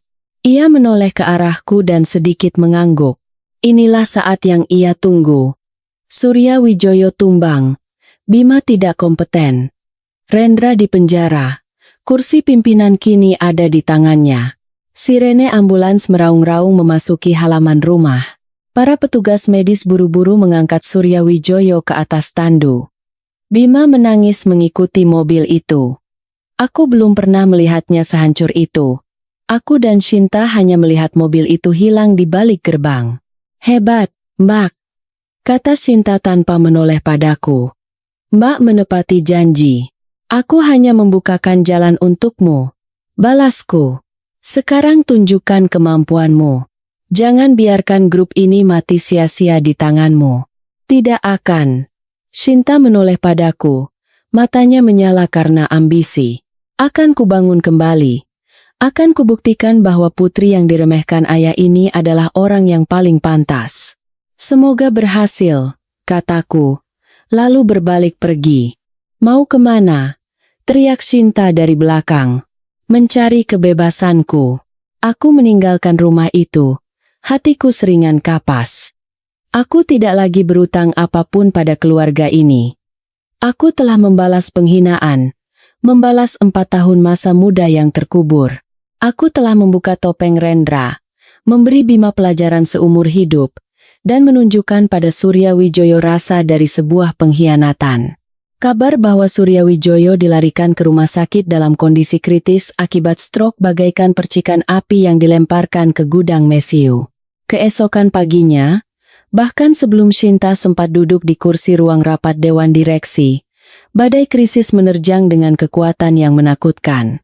Aku duduk di sebuah kafe di seberang kantor pusat Nusantara Group, tempat yang selama 4 tahun terakhir selalu kumasuki diam-diam melalui pintu belakang. Hari ini, pintu depan gedung itu dipenuhi orang.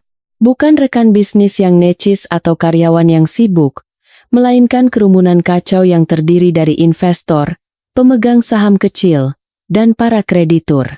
Media sejak pagi buta telah merilis berita investigasi yang mengejutkan.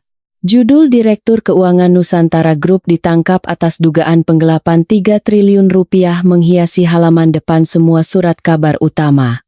Foto Rendra yang menunduk dengan borgol di tangan menjadi ikon keruntuhan sebuah kerajaan. Ponselku berdering tanpa henti. Mantan kolega, wartawan, bahkan orang-orang yang dulu meremehkanku. Mereka menelepon untuk konfirmasi, karena penasaran, dan untuk mendapatkan informasi eksklusif. Aku mematikannya dan mencabut kartu SIM. Peranku dalam keributan ini sudah selesai. Sekarang waktunya aku menyaksikan puing-puingnya berjatuhan. Pemandangan di seberang jalan semakin kacau. Sekelompok orang membawa spanduk merah bertuliskan Nusantara Group penipu. Kembalikan uang keringat kami. Mereka berteriak, mendorong gerbang besi, menuntut untuk bertemu dengan jajaran direksi. Petugas keamanan gedung kewalahan, bahkan harus menggunakan tameng polisi untuk menahan kerumunan yang sangat marah. Aku menatap ke atas, ke jendela kaca ruang pimpinan di lantai tertinggi yang tertutup rapat. Aku bisa membayangkan Shinta di dalamnya. Pasti sedang gila-gilaan menelepon bank dan mitra strategis, mencoba menenangkan mereka. Tapi, Shinta, kau tidak mengerti dasar dari kepercayaan finansial. Ia seperti kaca. Sekali pecah, tidak akan pernah bisa direkatkan kembali. Satu mobil polisi lagi tiba. Kali ini, Satuan Reserse Kriminal Khusus yang datang untuk melakukan penggeledahan darurat. Mereka masuk ke gedung di bawah sorotan blitz kamera wartawan yang menyilaukan. Aku melihat Shinta turun untuk menyambut mereka. Wajahnya dirias rapi, tapi tidak bisa menyembunyikan kelelahan dan kepanikan. Ia berusaha menjaga ketenangan, tapi tangannya yang gemetar saat menandatangani surat perintah penggeledahan menunjukkan ketakutannya. Saat itulah Bima muncul. Ia terhuyung-huyung keluar dari lift, kemejanya kusut, dasinya longgar. Sepertinya ia mabuk sejak semalam. Melihat polisi, Bima panik dan mencoba lari, tapi berhasil ditangkap. Pemandangan direktur utama boneka yang digiring di tengah cemoohan massa sungguh menyedihkan. Aku menyeruput teh pahitku. Inilah akibatnya. Ketika mereka membangun kekayaan di atas kebohongan dan penindasan terhadap orang lain, mereka harus menerima kehancuran ini. Tidak ada simpati untuk mereka. Dimas masuk ke kafe dan duduk di seberangku. Ia baru saja kembali dari lokasi penggeledahan. Benar-benar mengerikan, Mbak Dita. Dimas menggelengkan kepala. Masih tampak syok. Semua pembukuan disegel. Kudengar utang macet Nusantara Group sudah 3 kali lipat dari modal sendiri. Rendra tidak hanya menyedot uang, dia juga menggunakan aset agunan fiktif untuk mendapatkan pinjaman bank. Tidak mengejutkan, balasku. Rendra itu nekat. Dia berjudi bahwa proyek Garuda akan menghasilkan keuntungan yang cukup untuk menutupi lubang itu. Tapi dia tidak menyangka gelembung properti akan pecah. Sekarang Shinta yang harus menanggung semuanya. Dia mengumumkan akan mengadakan konferensi pers sore ini. Konferensi pers? Aku mengangkat alis. Apa yang mau dia lakukan? Mengumumkan kebangkrutan? Bukan. Dia mau mengumumkan rencana restrukturisasi, menjual anak-anak perusahaan untuk membayar utang. Langkah yang putus asa. Melalui jendela kaca, aku melihat Shinta memberikan wawancara singkat sebelum masuk ke mobil. Pandangannya sempat menyapu ke arah kafe, seolah merasakan kehadiranku. Dalam sorot matanya, aku melihat permohonan bantuan yang putus asa, bercampur dengan harga diri dan kekeras-kepalaan yang masih belum patah. Ia masih percaya bisa membalikkan keadaan. Konferensi pers diadakan di Ballroom Hotel Indonesia, tempat yang belum lama ini digunakan Nusantara Group untuk mengadakan pesta mewah demi menarik investor. Tapi hari ini, suasana di antara hadirin dingin dan penuh permusuhan. Shinta naik ke podium. Ia mengenakan setelan hitam rapi, rambutnya digelung tinggi, tampak berwibawa. Tapi aku tahu itu hanyalah cangkang yang rapuh. Di bawah sorotan blitz yang menyilaukan, Shinta tampak begitu kesepian. Hadirin sekalian, Shinta membuka mulut. Suaranya lantang dan jelas. Tapi aku bisa melihat mikrofon di tangannya bergetar halus. Kejadian yang menimpa Bapak Rendra Wicaksono merupakan pukulan berat bagi kami. Tapi saya tegaskan, Nusantara Group bukan milik satu orang. Kami memiliki fondasi yang kokoh dan proyek-proyek yang potensial. Potensi apa kalau gaji karyawan sudah 3 bulan menunggak? Potong seorang wartawan dengan tajam. Bukankah proyek Garuda itu proyek fiktif? Izin mendirikan bangunannya saja belum keluar. Bagaimana Anda menjelaskannya? Cecar yang lain. Shinta terdiam. Ia melirik catatan yang sudah disiapkannya, tapi jawaban standar seperti itu tidak akan bisa meredam amarah publik. Ia mulai panik. Kami sedang bekerja sama dengan pihak berwenang untuk mengklarifikasi. Shinta tergagap. Kesalahan terburuk yang tidak boleh dilakukan seorang pemimpin dalam situasi krisis. Menunjukkan kelemahan. Tepat pada saat itu, pintu ballroom terbuka kasar dan sekelompok orang berpakaian seperti bankir masuk. Di barisan depan ada kepala cabang Bank Mandiri, kreditur terbesar Nusantara Group. Permisi, Ibu Shinta Wijoyo, kata kepala cabang itu dengan suara keras. Suaranya yang dingin menggema di seluruh ruangan. Kami baru saja menerima informasi bahwa aset agunan pinjaman kami, yaitu lahan di kawasan Kuningan, telah disita oleh pengadilan. Sesuai klausul perjanjian kredit, kami menyatakan default dan menuntut Nusantara Group untuk segera menyerahkan seluruh aset jaminan. Seluruh ruangan gempar. Para pemegang saham berdiri, berteriak. Pernyataan default adalah vonis mati bagi arus kas perusahaan. Shinta membeku di atas podium. Wajahnya sepucat kertas. Ia menatap kerumunan yang kacau, tatapan marah. Jari-jari yang menunjuk ke arahnya. Mimpinya menjadi ratu, menjadi pimpinan, hancur berkeping-keping hanya beberapa jam setelah menjadi kenyataan. Aku mematikan TV di kamar hotel. Tidak perlu menonton lebih jauh. Shinta telah mendapatkan pelajaran termahal dalam hidupnya. Kekuasaan tanpa kemampuan yang nyata hanyalah racun. Ia berjuang untuk mendapatkan kapal yang karam. Dan sekarang ia harus tenggelam bersamanya. Sore itu, Shinta meneleponku. Aku melihat namanya di layar, ragu sejenak, lalu mengangkatnya. Sekarang Mbak puas. Suara Shinta parau, seperti suara angin yang masuk melalui celah pintu yang rusak.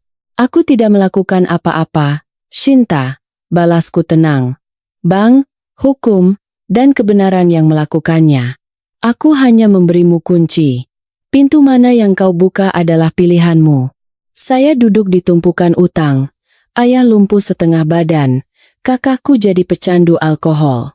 Rumah kami akan segera disita. Apa yang harus kulakukan sekarang? Itulah beratnya mahkota, Bu Direktur. Suaraku bukan menyindir, tapi penuh kepahitan yang dalam. Kalau kau mau duduk di kursi itu, kau harus menanggung bebannya. Nasihat terakhirku untukmu adalah, jangan coba-coba menghidupkan mayat itu. Jujurlah, bekerja sama dengan penyidik untuk mengurangi hukuman. Jual semua aset pribadimu untuk memperbaiki kerusakan. Selama orangnya masih hidup, kesempatan akan datang lagi. Tapi, diagnosis kanker ayah. Shinta ragu. Dokter bilang ayah hanya menderita hipertensi dan komplikasi stroke. Tidak ada tumor. Mbak menipuku. Ya, benar. Aku mengaku jujur. Diagnosis itu palsu. Aku membuatnya dengan printer berwarna di percetakan dekat sini. Shinta, yang membuatmu buta adalah ambisimu sendiri. Kau percaya selembar kertas itu tanpa memeriksa. Kau percaya begitu saja bahwa ayahmu akan segera mati karena kau berharap dia mati agar kau bisa merebut kekuasaan. Aku hanya melempar umpan. Yang memakannya adalah kau. Shinta terdiam lama. Aku bisa mendengar helaan napasnya yang berat, isak tangis yang coba ia tahan. Terima kasih. Dan maaf. Shinta menutup telepon. Itulah permintaan maaf pertama dan terakhir yang kudengar dari mulut adik iparku yang angkuh itu. Beberapa hari berikutnya adalah hari-hari tergelap dalam sejarah Nusantara Group.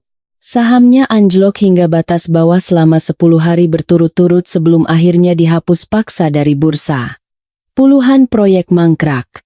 Para subkontraktor membongkar alat-alat berat mereka sebagai ganti utang. Gedung kantor pusat yang megah kini terbengkalai. Kaca-kacanya pecah. Dindingnya penuh coretan cat semprot berisi umpatan. Surya Wijoyo harus menyaksikan semua ini dari layar TV di ranjang rumah sakitnya. Stroke telah merenggut kemampuan motorik dan bicaranya. Tapi pikirannya masih cukup jernih untuk merasakan sakit yang menyayat. Ia menyaksikan bisnis yang ia bangun seumur hidup lenyap seperti asap. Menyaksikan putra kesayangannya ditahan atas tuduhan konspirasi penipuan, dan menyaksikan putrinya menjual perhiasan dan tas-tas bermerek satu persatu untuk membayar biaya rumah sakitnya. Bima ditahan tidak lama setelah hasil penyelidikan awal keluar. Ternyata, Rendra dengan licik telah menipu Bima untuk menandatangani banyak sekali dokumen utang fiktif atas nama pribadinya. Bima, dengan kebodohan dan kepercayaan butanya, telah menandatangani vonis untuk dirinya sendiri. Dari penjara, kata pengacaranya, Bima terus menangis histeris, memanggil-manggil namaku, memohon agar aku menyelamatkannya. Tapi aku tidak pernah kembali. Rasa kasihanku sudah mati di malam ia membawa Rania pulang. Satu-satunya yang bertahan adalah Shinta. Ia tidak lari seperti Rendra, tidak juga hancur seperti Bima. Ia menanggung semua cercaan dan sibuk membereskan kekacauan. Shinta menjual rumah di Menteng, menjual semua mobil mewahnya, dan pindah ke apartemen kecil agar lebih mudah merawat ayahnya. Ia bekerja sama siang dan malam dengan penyidik, memberikan semua dokumen dan pembukuan untuk melacak dana yang digelapkan. Aku mengamatinya dari jauh, dan dalam hati aku kagum. Di tengah puing-puing, gadis itu telah tumbuh dewasa. Ia bukan lagi putri konglomerat manja, melainkan wanita tangguh yang tahu cara bertanggung jawab atas ambisinya. Suatu sore, aku menerima surat panggilan dari pengadilan. Sidang kasus skandal ekonomi Nusantara Group akan digelar bulan depan. Aku dipanggil sebagai saksi sekaligus pihak terkait. Aku memegang surat panggilan itu, hatiku anehnya tenang. Ini akan menjadi akhir dari segalanya. Aku akan berdiri di pengadilan bukan untuk dihakimi, tapi untuk mengatakan kebenaran. Kebenaran tentang angka, kebenaran tentang keserakahan, dan kebenaran tentang harga yang harus dibayar untuk sebuah pengkhianatan. Hari persidangan, hujan turun dengan deras. Ruang sidang penuh sesak. Wajah-wajah yang kukenal muncul satu persatu, tapi di posisi yang berbeda. Rendra di kursi terdakwa, kurus kering dengan mata cekung, auranya yang dulu hilang sudah. Bima gemetar di sampingnya, terus mencari-cari keluarganya, tapi hanya melihat Shinta yang duduk diam di bangku pengunjung. Surya Wijoyo diizinkan tidak hadir karena alasan kesehatan, tapi aku tahu ia sedang menonton siaran langsung persidangan dari rumah sakit. Hakim memulai persidangan. Rendra yang licik mencoba melempar tanggung jawab, mengatakan semua adalah perintah Surya Wijoyo dan Bima adalah pemegang otorisasi. Ia mengklaim hanya seorang karyawan yang mengikuti perintah atasan. Hanya mengikuti perintah, cecar jaksa. Lalu siapa yang mentransfer 3 triliun rupiah ke perusahaan cangkang atas nama istri Anda? Siapa yang memerintahkan pemalsuan dokumen proyek Garuda? Tanda tangan ini milik siapa? Rendra bungkam. Bukti yang kukumpulkan terlalu telak dan rinci. Setiap memo pembayaran, setiap email, setiap perintah transfer, semuanya menunjuk padanya. Tiba giliranku untuk bersaksi. Seluruh ruang sidang menahan napas. Saksi Anindita Putri, tanya Hakim Ketua. Apakah Anda mengetahui tindakan ilegal yang dilakukan oleh suami Anda dan terdakwa Rendra Wicaksono? Saya tahu, Yang Mulia. Jawabku dengan jelas. Saya tahu, dan saya sudah mencoba mencegahnya. Tapi suara saya diabaikan. Mereka menganggap saya sebagai alat untuk melegalkan penipuan, bukan sebagai akuntan yang punya etika profesi. Aku menceritakan bagaimana aku diisolasi, ditekan, dan bagaimana aku diam-diam mengumpulkan bukti, tanpa melebih-lebihkan, tanpa mengarang. Hanya kebenaran yang telanjang. Pandanganku lurus ke arah Rendra dan Bima. Mereka menunduk, tidak berani menatapku. Putusan dibacakan sore itu juga. Rendra divonis 20 tahun penjara atas penggelapan dan penyekapan ilegal, dengan kewajiban mengembalikan seluruh uang yang ia gelapkan. Bima divonis 7 tahun penjara atas kelalaian dalam jabatan dan pelanggaran hukum ekonomi. Shinta, karena pengakuan dan kerjasamanya dalam memulihkan kerugian, mendapat penangguhan penuntutan, tetapi dilarang memegang jabatan eksekutif di perusahaan manapun selama 5 tahun. Nusantara Group dinyatakan pailit untuk membayar utang-utangnya. Palu hakim yang diketuk dengan tegas mengakhiri babak panjang dan tragis dari dinasti Wijoyo. Aku keluar dari gedung pengadilan, pundakku seringan kapas. Di luar, hujan telah reda, dan sinar matahari sore yang lemah menembus awan, menyinari halaman pengadilan yang basah. 3 bulan setelah persidangan, aku berdiri di dek sebuah kapal pesiar. Angin laut membelai rambutku. Di hadapanku terbentang pemandangan megah Labuan Bajo, dengan ribuan pulau yang menjulang di atas laut biru kehijauan. Sebuah perjalanan yang kuimpikan sejak kuliah, tapi tidak pernah terwujud karena terjerat dalam pusaran mencari nafkah dan masalah keluarga. Aku menghirup dalam-dalam udara laut yang asin. Bebas. 2 kata itu akhirnya terasa nyata dalam setiap hembusan napas, setiap detak jantungku. Ponselku berdering. Sebuah email baru. Pengirim, Shinta Wijoyo. Judul, terima kasih Mbak. Aku membuka dan membacanya. Mbak Dita. Saat Mbak membaca email ini, Mbak pasti sudah berada di tempat yang sangat jauh. Saya menulis ini bukan untuk meminta atau mengeluh. Saya hanya ingin mengucapkan terima kasih. Terima kasih karena telah menyadarkan saya dari ilusi kekuasaan. Selama beberapa bulan terakhir, merawat ayah di apartemen sewaan yang sempit, saya sadar apa arti keluarga yang sesungguhnya. Ayah sudah mulai belajar bicara lagi, dan kata pertama yang ia ucapkan adalah maaf. Saya juga memulai hidup baru. Saya bekerja di tim SDM sebuah perusahaan kecil. Gajinya kecil, pekerjaannya berat, tapi hati saya tenang. Saya akan menunggu Mas Bima kembali, dan kami akan memulai lagi. menjalani hidup yang jujur, seperti yang pernah Mbak harapkan. Berbahagialah, Mbak. Mbak pantas mendapatkan semua hal baik di dunia. Aku tersenyum dan menutup laptopku. Shinta telah menemukan jalannya.